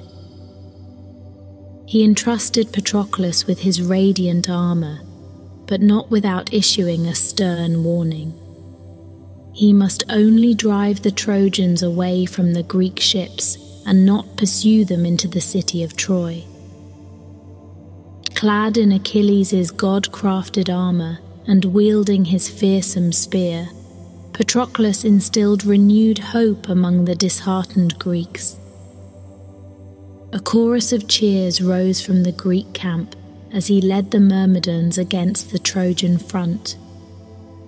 The Trojans, mistaking him for Achilles, felt a collective shiver of fear run through their ranks. For a time, Patroclus' plan worked. The sight of Achilles on the battlefield breathed new life into the Greek forces. They rallied and began to push back against the Trojan onslaught. The tide seemed to turn, and a spark of hope ignited in the hearts of the Greeks.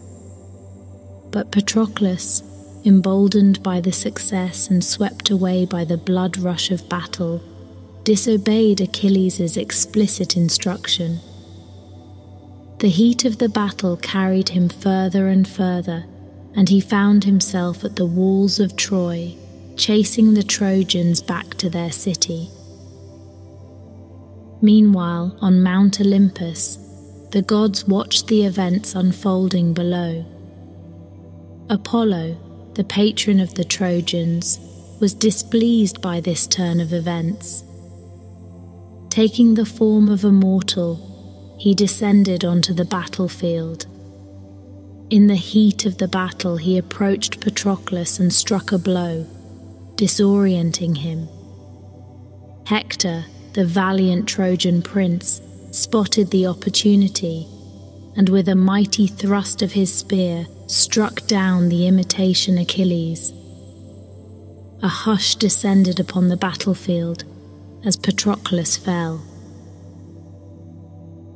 News of Patroclus' death reached the Greek camp, causing a wave of despair to wash over the Greeks. But no grief compared to that of Achilles, who was filled with a sense of loss and guilt. His friend, his brother in all but blood. Achilles' mourning echoed through the camp, a chilling lament that signified not only the loss of a friend, but the heralding of a wrath unparalleled. The death of Patroclus was a seismic blow to Achilles, who up until this point had remained aloof from the battlefield, ensnared in his own wounded pride. His beloved companion's death ripped through this wall of ego, replacing the cold disdain with a fiery wrath that was felt by all who dared cross his path. With renewed fervour, a divine wrath in his heart and eyes alight with vengeance, Achilles found himself drawn back to the merciless fields of battle. He sought out Hephaestus, the god of blacksmiths and fire, commissioning him to forge a new suit of armor and a shield that could intimidate the gods themselves. Adorned in this divine gear, his figure radiated a terrifying aura, and as he stepped back onto the battlefield, the very air grew heavy with a foreboding sense of doom. He was no longer just Achilles, the greatest warrior of the Myrmidons. He was now the incarnation of revenge, a figure of raw, indomitable power. Every swing of his mighty spear cleaved through the Trojan ranks, his sole focus being the hunt for Hector, the man who had taken his dearest friend away from him. His rampage was a chilling spectacle, as if Ares himself, the god of war, were wreaking havoc on the Trojans. The duel between Achilles and Hector was anticipated with bated breath by both armies, and even by the gods themselves. The two warriors were of the same mould, courageous, invincible in their own right, and guided by a sense of honour. Yet, there was a palpable difference. Achilles was not merely driven by honour, but fueled by raw vengeance, his wrath making him an almost unstoppable force. When the moment of their clash came, it was cataclysmic. The resounding clang of their weapons echoed across the battlefield, a harsh symphony of steel, strength, and skill.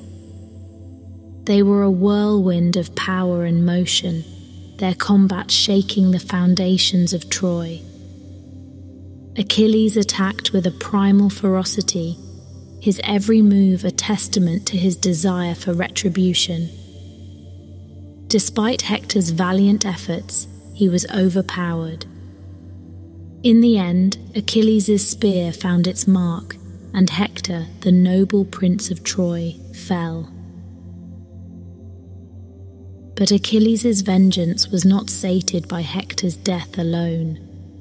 He tied the prince's lifeless body to his chariot and drove around the walls of Troy, subjecting Hector's corpse to this final brutal indignity. The skies wept at this sight, a hero's body dragged in the dirt. But Achilles was beyond caring for honour or respect. His heart, filled with the icy void left by Patroclus' death, knew only revenge and sought to exact this brutal retribution. Achilles became a figure of dread, the embodiment of wrathful vengeance, his actions casting a shadow over the heroism and glory of his past. Even the gods were taken aback by Achilles' merciless rage. Zeus, the king of gods, contemplated intervening, while others, like Apollo and Aphrodite, who favoured the Trojans, mourned the loss of the noble Hector. Yet, through all this, Achilles remained untouched by remorse or regret. His friend's ghost was avenged, and for Achilles that was all that mattered. He returned to his camp, Hector's body still trailing behind his chariot, a grim trophy of his victorious revenge. In the aftermath of the duel, Achilles was both hailed as a hero and feared as an agent of uncontrolled wrath. He had brought the Greeks a step closer to victory, yet his actions had sown a sense of unease among his comrades. The line between hero and monster had blurred, and all wondered, as they looked upon the wrathful figure of Achilles, which side he truly belonged to. His tale became one not just of heroism, but also of the consuming, destructive power of revenge. The death of Hector marked a turning point in the Trojan War. The Trojans, led by King Priam, retreated within their city walls, mourning their fallen prince, while the Greeks rejoiced at the elimination of their most formidable foe. However, for Achilles, the victory was bittersweet. While he had avenged Patroclus, the guilt and sorrow lingered, gnawing at the edges of his triumph. One evening, As Achilles sat in his tent, surrounded by the spoils of war, yet lost in his desolation, an unexpected visitor arrived. It was King Priam, who had somehow managed to cross the Greek lines, guided by the god Hermes. The aged king of Troy stood before Achilles, his eyes carrying the weight of a father's sorrow and a city's despair. "Pity me, Achilles," Priam implored, dropping to his knees and raising his hands in supplication. The sight was poignant, and it echoed the deep-seated traditions of guest friendship and respect for elders, even amid the harsh realities of war. Here was a powerful king, humbling himself before the killer of his son, invoking the gods and asking for mercy. "I come before you as a father," Priam continued, his voice shaking with grief. "You too had a father whom you loved. Imagine his sorrow if he had to endure what I am going through now. I have endured what no other mortal ever has. I kissed the hands of the man who killed my son." Achilles was moved by the king's plea. He saw in Priam the image of his own father Peleus, whom he would never see again. He thought of his fate, the prophecy that had brought him here, and the inevitable death awaiting him. The lines between enemy and friend, victor and vanquished blurred, replaced by a shared understanding of loss and the fleeting nature of life. "Your words have touched my heart, King Priam," Achilles finally said, his voice heavy with emotion. "You have reminded me of my father and my mortality. I will return Hector's body to you." And so, for a brief moment, the war stood still. Achilles instructed his men to prepare Hector's body for release. They washed and anointed the body, wrapping it in a shroud and laying it on a litter. Priam, his mission accomplished, thanked Achilles and promised him a proper burial should he fall in battle, an act of respect from one warrior to another. The return of Hector's body marked a period of respite in the bloody conflict. Both sides agreed to a temporary truce to allow the Trojans to mourn and bury their fallen prince properly. Priam returned to Troy with Hector's body, and a grand funeral was held. The people of Troy mourned their lost hero, their grief echoed by the wailing of Andromache, Hector's wife, and Hecuba, his mother. As for Achilles, he watched from afar as the funeral pyre for Hector burned brightly against the night sky. He had returned his enemy's body, showing mercy in the face of despair, and in doing so had demonstrated a rare compassion that belied his reputation as a ruthless warrior. But the knowledge of his impending fate was never far from his mind. He knew he had set in motion the events that would lead to his own demise.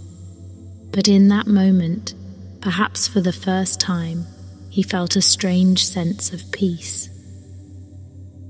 Achilles' days were numbered as per the prophecy, and this stage of the story begins under the heavy shadow of impending tragedy.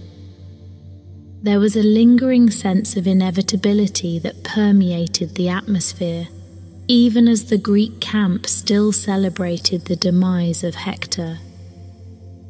Achilles himself was a changed man, the raging inferno within him quenched by the act of revenge, and his spirits tamed by the supplication of the bereaved King Priam. The battles around the city of Troy resumed, and Achilles was back at the heart of it, cutting down Trojan warriors with the deadly efficiency that had earned him his formidable reputation. Yet, a newfound restraint defined his actions, a kind of acceptance that had stemmed from the tragic loss of Patroclus and the burden of guilt he carried for it.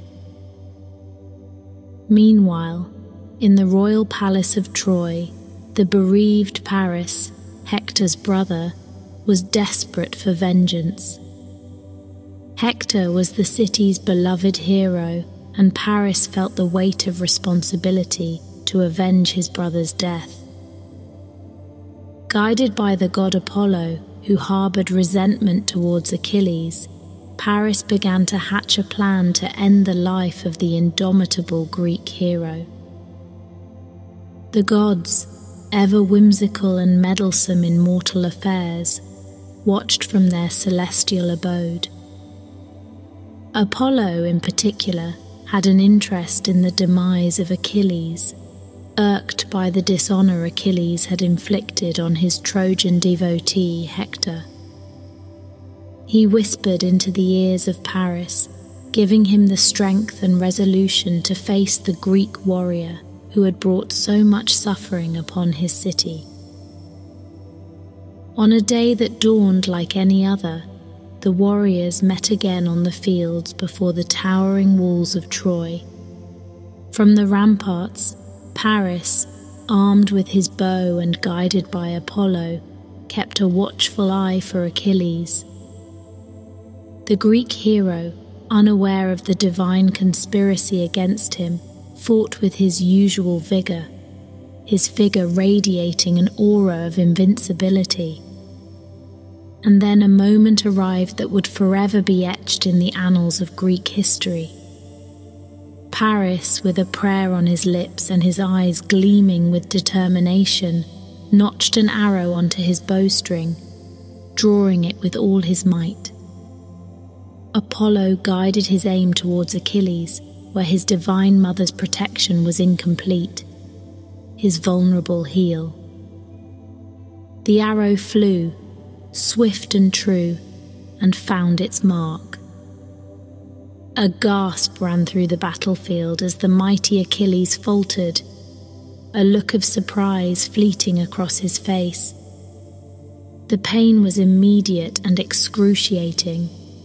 His cry echoed on the battlefield, a sound that was as much an expression of betrayal as it was of physical pain.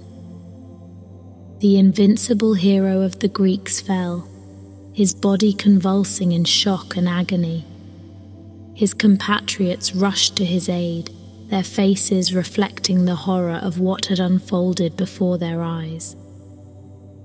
In the looming silence that followed the fall of Achilles, only one sound could be heard: the soft thud of the fatal arrow hitting the ground, its deadly mission accomplished. The Greeks mourned the loss of their greatest warrior. His mother Thetis, hearing of her son's death, rushed from the depths of the sea to cradle her fallen child, her lamentations filling the air. The men who had fought alongside Achilles were struck with grief. They retrieved his body and bore it back to their encampment, their heads bowed in sorrow. His death marked the beginning of the end of the Trojan War, a chapter that had been written by the cruel hands of fate and the whims of vengeful gods. His passing was a testament to the vulnerability of even the greatest heroes and the impermanence of mortal life. In the aftermath of Achilles' death, the atmosphere in the Greek camp was desolate, a stark contrast to the valor and bravado that had once permeated the air. The greatest warrior of their time, the radiant Achilles, had fallen. It was a loss that sent ripples through the ranks, a painful reality they were forced to grapple with. And yet, even in death, Achilles was a potent force, his legacy resonating far beyond the bounds of the war-torn plains of Troy. His story did not conclude with his mortal end. Rather, it unfolded into a new chapter, one that would perpetuate through the corridors of time, influencing generations yet unborn. With the tangible presence of their champion extinguished, the Greeks were left with an invaluable relic of Achilles' existence, his extraordinary armor. Forged by the divine blacksmith Hephaestus, the armor encapsulated the might and majesty of the fallen hero, serving as a physical manifestation of Achilles' indomitable spirit. This armor became the bone of contention between the cunning Odysseus and the formidable Ajax the Greater, both asserting their right to claim the splendid armor.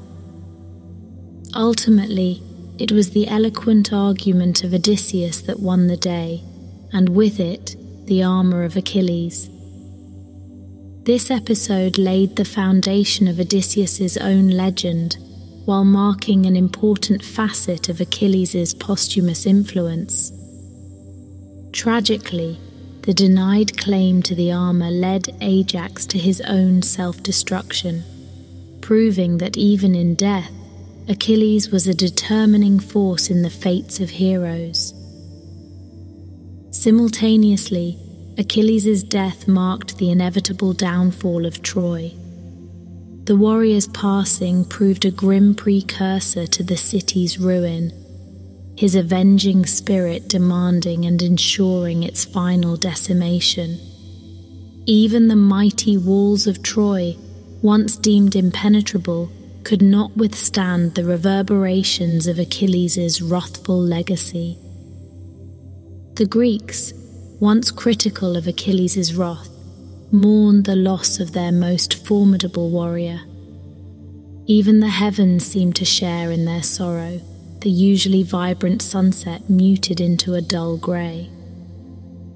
Achilles' death echoed the truth of the prophecy foretold at his birth. His life was a brief blaze of glory, illuminating the annals of Greek history with his heroic exploits and tragic end. The greatest homage to Achilles was his funeral, a grand ceremony attended by all the Greeks. They raised a magnificent pyre for him, one befitting the son of a goddess and a hero of his stature.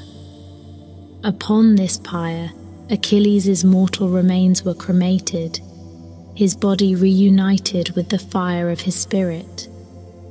The ashes of Achilles were then collected, to be interred with those of his dearest companion Patroclus, in a golden urn crafted by the hands of Hephaestus himself. It was a poignant reminder of the devastation of war, a tribute to the noble souls who had laid down their lives for the pursuit of honor and glory. The legacy of Achilles was far-reaching. His valor in battle became the stuff of legends, a benchmark for all heroes in the generations to come. Poets and bards wove epic tales around his exploits, immortalizing his heroic deeds and tragic downfall. His courage and determination were celebrated, while his wrath served as a warning of the destructive power of uncontrolled anger. The tale of his vulnerability, his mortal heel, found its way into the colloquial language as Achilles' heel, denoting a single point of weakness in an otherwise strong entity. His relationship with Patroclus became a symbol of deep friendship, loyalty, and perhaps even love, stirring discussions and interpretations throughout the centuries.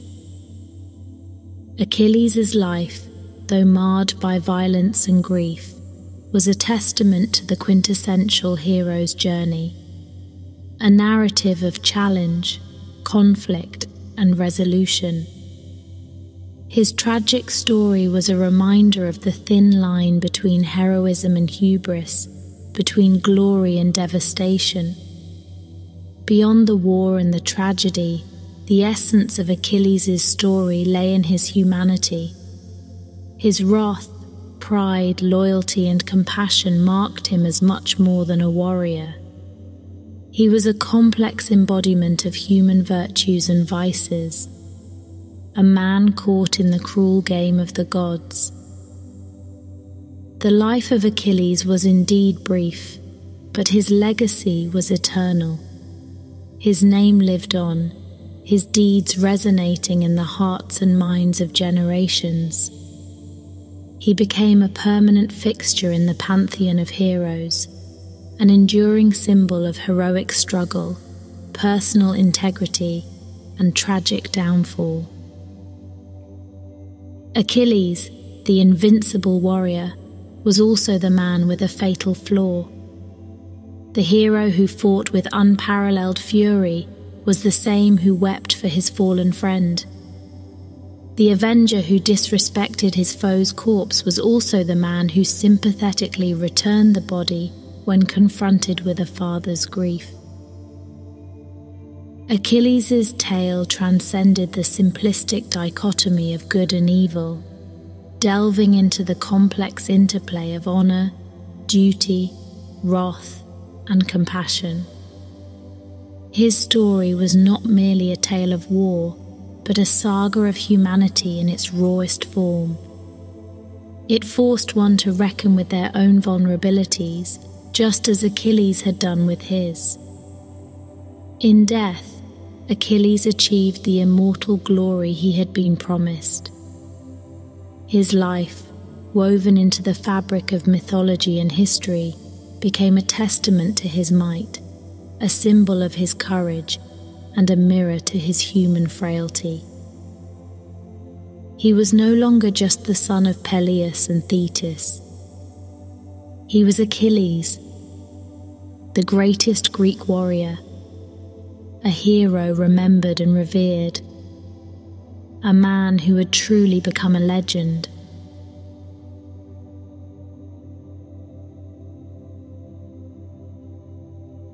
In the depths of the ancient sea, amidst the crashing waves and swirling foam, a remarkable event took place.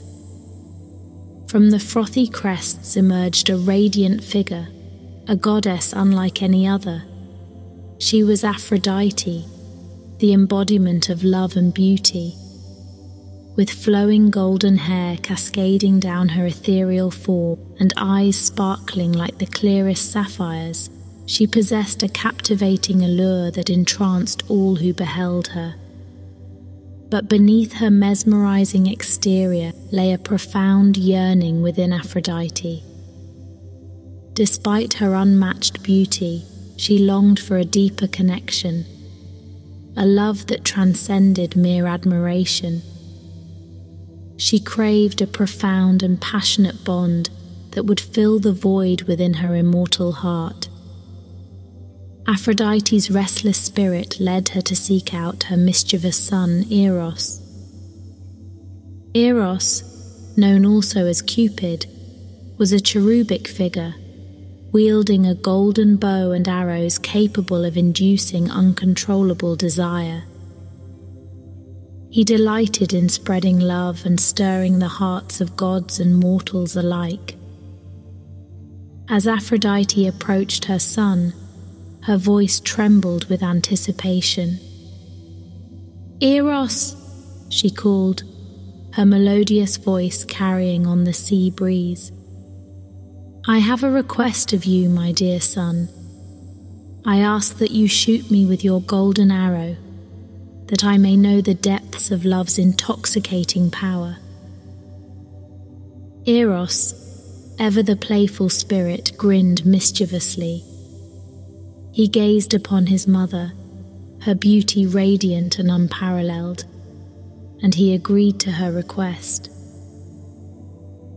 Drawing his bowstring taut, he carefully aimed the gleaming arrow at Aphrodite's heart. With a soft whisper, Eros released the arrow, and it soared through the air, striking Aphrodite's chest.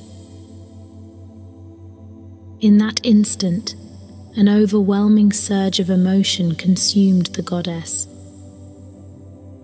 Waves of passion, desire, and an insatiable hunger for love coursed through her veins.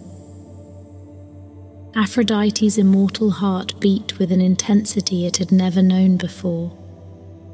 Her every thought, every breath, became consumed by an all-encompassing love that burned within her. She revelled in the intoxicating emotions, the euphoria of an affectionate fire that blazed through her divine being. As she wandered the celestial realms, Aphrodite's presence had a profound effect on all she encountered. Mortals fell helplessly in love at the mere sight of her, their hearts ignited by a burning desire to possess her ethereal beauty. Even the gods themselves found their hearts stirred, their passions heightened by her very existence. But little did Aphrodite know that her request to Eros had set in motion a series of events with far-reaching consequences.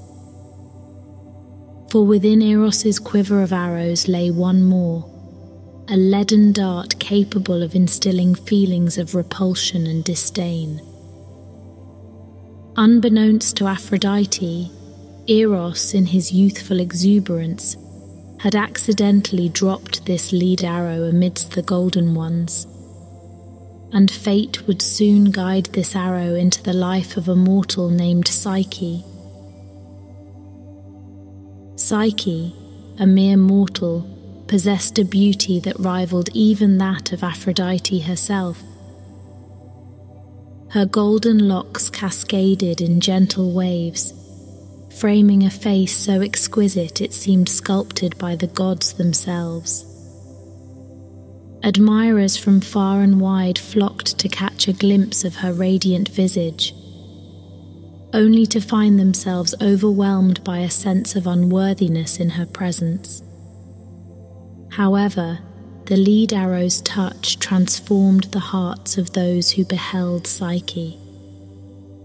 Once smitten by her radiance, they recoiled in horror, finding her repulsive and grotesque. Psyche, unaware of the curse that had befallen her, wondered why all who came near fled from her presence, leaving her feeling isolated and bereft. Meanwhile, Aphrodite, curious about the fate of Psyche, observed the mortal's plight from her celestial domain. She sensed the effects of the lead arrow and recognized an opportunity to teach Psyche a lesson about the complexities and consequences of love. And so, with a sly smile and a twinkle in her eye, Aphrodite summoned Eros to her side. She shared her plan with her son, instructing him to shoot Psyche with a golden arrow. But this time, to make her fall deeply in love with the most vile and wretched creature in existence. Little did Aphrodite and Eros know that their actions would set in motion a chain of events that would forever change the lives of both gods and mortals. Love, desire, and the intricacies of the human heart were about to intertwine in ways they could not foresee. Thus, with their intentions unknowingly entwined, Aphrodite and Eros embarked on a journey that would test the very limits of love's power. From the depths of longing to the depths of despair, their stories would intertwine with that of Psyche, weaving a tapestry of passion, redemption, and ultimately, the true meaning of love. In the realm of mortals, a young woman named Psyche lived amidst the whispers of her unparalleled beauty. Her radiant presence enchanted all who beheld her, and tales of her captivating allure spread far and wide. Yet despite her external splendor, Psyche's heart remained burdened with sorrow and solitude. Unbeknownst to her, the gods had been observing Psyche's fate with great interest. Aphrodite, the goddess of love and beauty, had taken notice of the mortal whose beauty could rival her own. Fueled by a mixture of curiosity and envy, Aphrodite devised a plan to test Psyche's worthiness and teach her a lesson about the complexities of love. Summoning her mischievous son Eros, Aphrodite unveiled her scheme. "Eros, my dear son," she said, her voice a melody of allure and mischief. "I have a task for you. I want you to make Psyche fall deeply in love with the most despicable creature in existence." Eros, ever obedient to his mother's whims, listened attentively. He was intrigued by this assignment, for it seemed to be a departure from his usual endeavors of spreading love and desire. With a nod of understanding, he took up his bow and quiver, ensuring that the golden arrow of passionate love was primed and ready. Psyche, unaware of the divine machinations at play, continued to endure the torment of her cursed beauty. People gazed upon her, awestruck and mesmerized, only to recoil in horror and revulsion. The sting of rejection pierced her heart with each rejection, and she retreated further into solitude, yearning for a connection that seemed forever elusive. One fateful evening, Psyche ventured to a secluded grove, seeking solace amidst nature's embrace. Unbeknownst to her, Eros had been watching from the shadows, a mixture of sympathy and curiosity tugging at his heart. As Psyche sat beneath a blossoming tree, tears streaming down her cheeks, Eros felt an unexpected pang of empathy. He hesitated, his bow poised in mid-air, torn between his mother's commands and the stirring of compassion within him. Moved by an impulse he could not resist, Eros carefully plucked the golden arrow from his quiver. With a whisper to the wind, he aimed true and released the arrow, directing its trajectory towards Psyche's heart. But as fate would have it, a gust of wind swayed his aim, causing the golden arrow to miss its mark and instead strike Eros himself.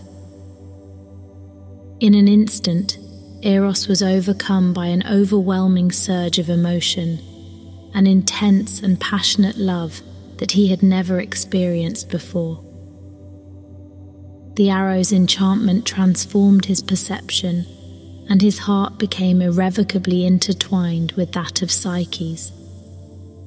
The deity who had once been the master of love now found himself helplessly in love with a mortal. Meanwhile, Psyche, consumed by her despair, remained oblivious to the divine presence watching over her. As she rose from her solitary reverie and began her journey back home, a warm breeze caressed her cheek, carrying with it a sense of hope. Unbeknownst to Psyche, Eros had devised a plan of his own, a plan to protect her from the cruel fate that his mother had intended. Under the cover of darkness, Eros whisked Psyche away from the mortal realm and into a hidden palace nestled amidst the celestial expanse. Its walls shimmered with enchantment, and the halls echoed with whispers of eternal love. Psyche found herself surrounded by opulence and splendor, with every comfort imaginable at her disposal. But Eros, determined to keep his identity hidden, visited Psyche only under the cloak of night. He would arrive silently, his form concealed by darkness, and leave before the break of dawn. In the depths of their shared passion, Psyche yearned to gaze upon her lover's face, to know his true form. But Eros, bound by his promise of secrecy, cautioned her against such curiosity. Days turned into weeks, and weeks into months as Psyche revelled in the clandestine romance with her mysterious lover. Their encounters were filled with tenderness, desire, and a love that surpassed the mortal realm. Though they existed in the shadows, their connection was palpable, their hearts entwined in a dance of longing and devotion. Yet Aphrodite, sensing the blossoming affair, grew increasingly suspicious of Psyche's perceived happiness. The goddess of love could not fathom how a mortal, cursed with such beauty, could find solace and contentment without her intervention. Determined to uncover the truth, Aphrodite summoned her loyal messenger Hermes and bestowed upon him a mission to uncover the identity of Psyche's mysterious lover and expose their forbidden love. Hermes, the swift-footed messenger, descended upon the hidden palace with a sense of purpose. Concealing himself amidst the moonlit shadows, he awaited the arrival of Eros. As the night grew darker, Eros appeared, his wings outstretched and his heart aflame with love. Unbeknownst to him, Hermes had witnessed his arrival and had taken note of his comings and goings. With the information in hand, Hermes returned to Aphrodite and revealed the truth. The identity of Psyche's lover, the one responsible for her newfound joy. A mix of rage and betrayal coursed through Aphrodite's veins, fueling her determination to put an end to their illicit affair once and for all. The stage was set for a trial that would test the limits of love, loyalty, and the depths of Psyche's own courage. As dawn broke and bathed the celestial palace in golden hues, Aphrodite's wrath would descend upon Psyche, forcing her to face a series of trials that would challenge her very existence and ignite a journey of self-discovery. Little did Psyche know that the road ahead would be filled with unimaginable obstacles and transformations, each designed to test the strength of her love and her unwavering devotion to Eros. As the first rays of sunlight kissed her cheeks, she would embark on a perilous quest, a quest that would either shatter her heart or grant her the ultimate redemption she so desperately sought. And so the stage was set for a tale of forbidden love, divine intervention, and the transformative power of a mortal's devotion. The fate of Psyche and Eros hung in the balance as they navigated the treacherous path ahead, their hearts forever entwined in a love that would be tested to its limits. As the first light of dawn painted the skies with hues of pink and gold, Psyche found herself standing before the entrance of a magnificent temple. Its towering columns reached towards the heavens, adorned with intricate carvings that depicted scenes of love, desire, and the capricious nature of the gods. Aphrodite, the goddess of love and Psyche's divine rival, had set forth a daunting task for the mortal woman. To prove her worthiness of Eros's love, Psyche was to enter the temple and retrieve a vial of beauty from its innermost chamber. Failure meant losing Eros forever. With trepidation coursing through her veins, Psyche stepped forward and crossed the threshold. The temple's interior was bathed in a soft, ethereal light, casting an otherworldly glow upon the marble statues that lined the corridor. Their eyes seemed to follow her every move, as if judging her worth. As Psyche ventured deeper into the temple's labyrinthine passages, she came upon a series of riddles and challenges that tested her intellect, strength, and unwavering determination.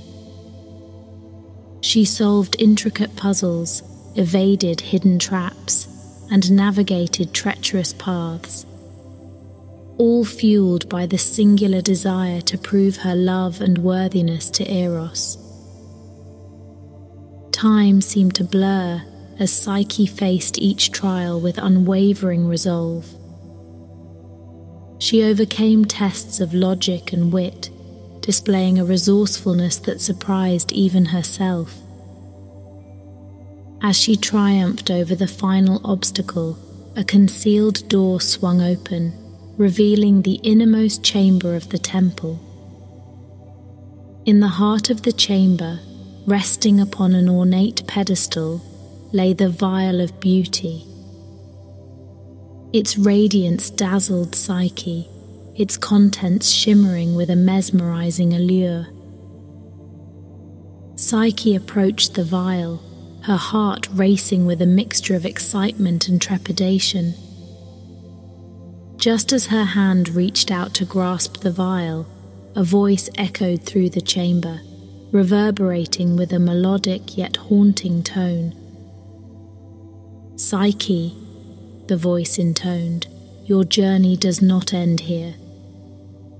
To possess the vial of beauty is to wield a power that can both create and destroy.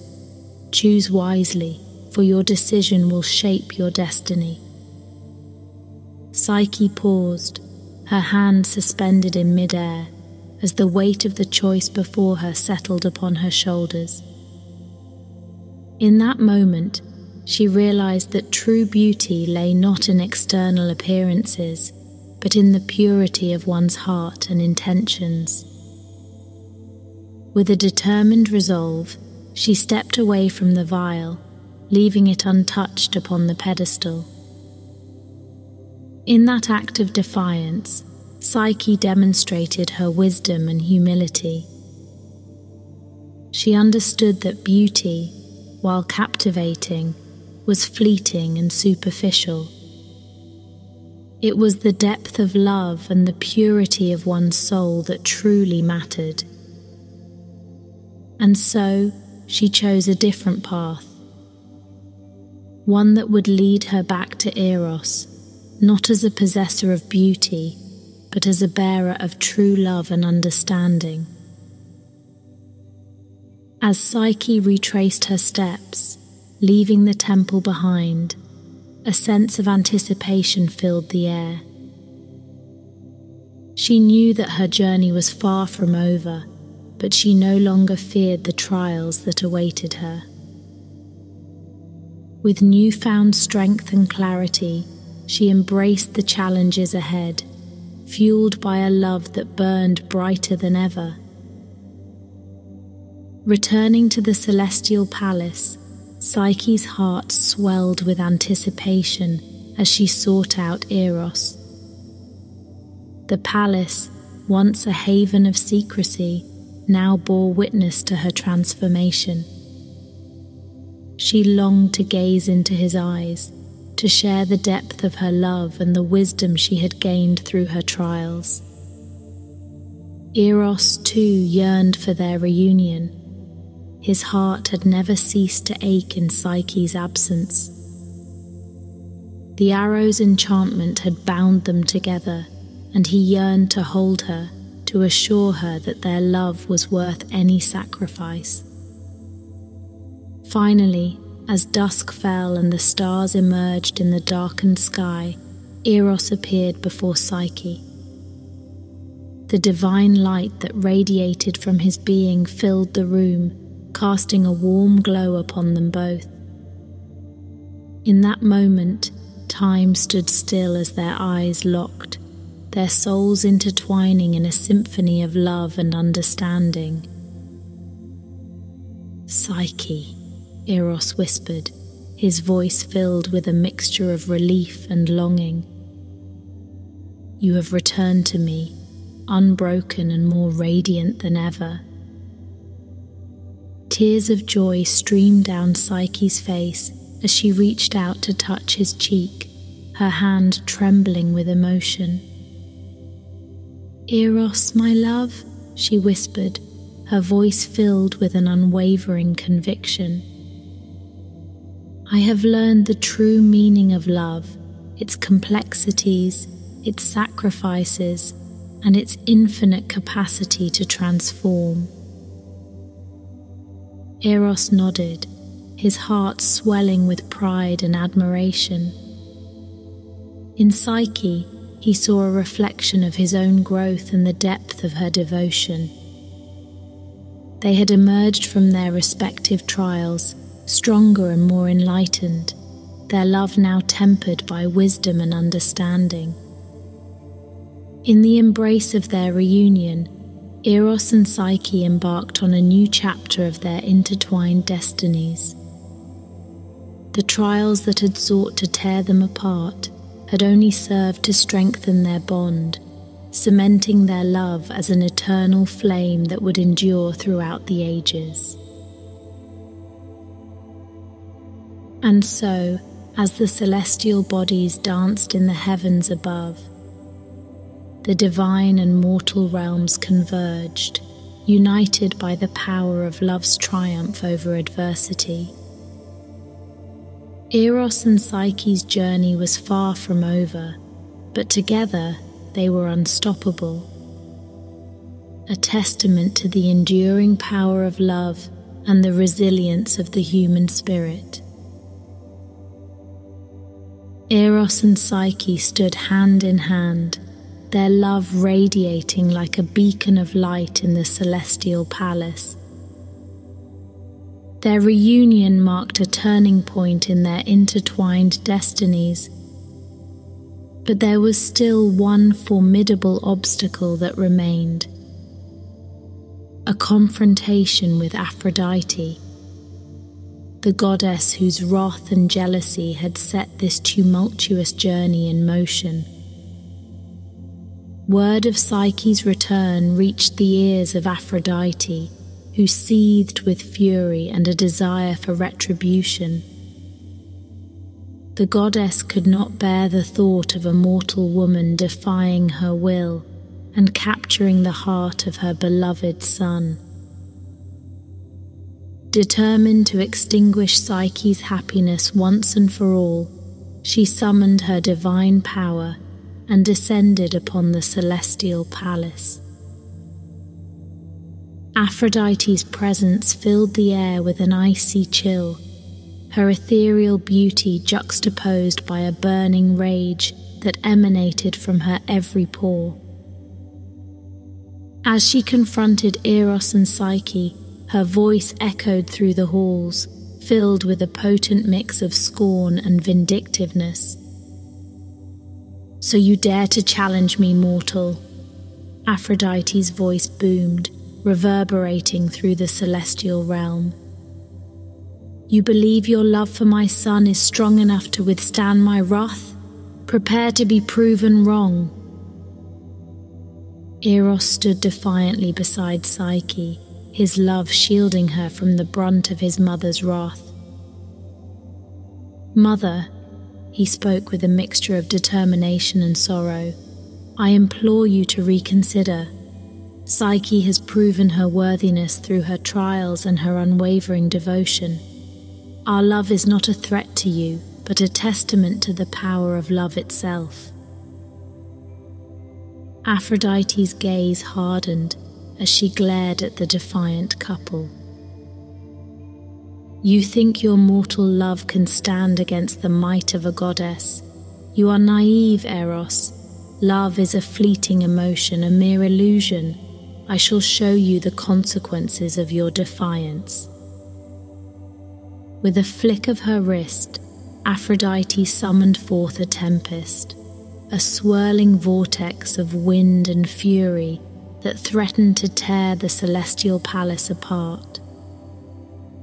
The walls trembled, and the very fabric of reality seemed to strain under the weight of her power.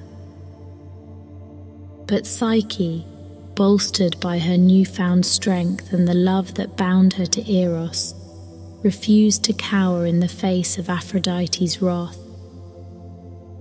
She stepped forward, her voice steady and resolute. "Goddess," she spoke, her words infused with a quiet strength. "I understand your anger and your need to protect what is yours, but our love is not a threat to you. It is a force that transcends boundaries, a flame that burns brighter with each trial we overcome." Aphrodite's fury flickered, momentarily quelled by Psyche's unwavering conviction. She regarded the mortal woman with a mix of disbelief and begrudging respect. "You have courage, mortal," Aphrodite acknowledged, her voice tinged with a hint of grudging admiration. "But love alone cannot sustain you. You must prove yourself worthy of my son's devotion." With those words, Aphrodite laid forth her final challenge, a test of Psyche's ability to recognize and appreciate the beauty that existed beyond mere appearances. She tasked Psyche with gathering a handful of golden fleece from a flock of wild sheep, known for their ferocity and their penchant for violence. Undeterred by the daunting task, Psyche set forth on her journey. She ventured to a far-off land where the wild sheep roamed, their golden fleece shimmering in the sunlight. Armed with nothing but her resolve and a gentle spirit, she approached the flock with caution and respect. Psyche, determined to prove her worth, showed kindness to the wild sheep, tending to their wounds and nurturing them back to health. In return, they granted her the golden fleece willingly, recognizing the purity of her heart and her reverence for all living beings. As Psyche returned to the celestial palace, her heart swelled with a sense of triumph. She had overcome Aphrodite's final challenge, not through force or cunning, but through compassion and a genuine appreciation for the beauty that existed in all its forms. Upon witnessing Psyche's success, Aphrodite's fury began to wane. She recognized that Psyche's love for Eros was not a threat, but a catalyst for growth and transformation. The goddess, though still proud and possessive, felt a glimmer of understanding, a seed of acceptance for the mortal woman who had defied the odds. And so, as Psyche stood before Aphrodite, holding the golden fleece in her hands, a fragile truce formed between the goddess and the mortal. The celestial palace was filled with an air of hesitant reconciliation as the power dynamics shifted and the boundaries between the divine and mortal realms blurred. Eros, witnessing the transformation in his mother's demeanor, felt a surge of hope. Perhaps against all odds, his love for Psyche and his mother's acceptance could coexist. As he embraced Psyche, their hearts entwined in a tapestry of love and forgiveness. The celestial palace bore witness to a new chapter, one where redemption and understanding began to heal the wounds of the past. And so, Eros and Psyche stood united, their love unbreakable and their spirits forever intertwined. The trials and tribulations they had endured had forged a bond that transcended mortal limitations, a love that would endure throughout the ages. In the face of adversity, they had found redemption, and against all odds had forged a path towards a future filled with promise and everlasting love. In the aftermath of their reconciliation with Aphrodite, Eros and Psyche embraced a newfound sense of peace and unity. The wounds of the past had begun to heal, replaced by a deep understanding and a shared commitment to nurturing their love. Together, they embarked on a journey to bring their story to the mortal realm, ensuring that the power of their love would endure as a beacon of hope and inspiration. As word spread of their remarkable journey and the trials they had overcome, people from all corners of the world sought to hear their tale. Eros and Psyche, now revered as the embodiment of love's triumph, found themselves at the center of a growing movement, a celebration of love and the power it held to transform lives. They traveled to bustling cities and humble villages, sharing their story with audiences eager to experience the magic and lessons it held. With each telling, their love grew stronger, as did their understanding of the profound impact their journey had on the hearts of those who listened. Through their words, Eros and Psyche sought to dispel the notion that love was a fleeting emotion, bound to fade with time. They emphasized that true love, like the flame of a sacred torch, could withstand the test of time, growing brighter and more radiant with each passing day. As they journeyed, Eros and Psyche encountered individuals whose lives had been touched by their story. Strangers approached them, sharing tales of newfound hope and restored faith in the transformative power of love. Their journey became a catalyst for change, inspiring others to reevaluate their own relationships and seek a deeper connection.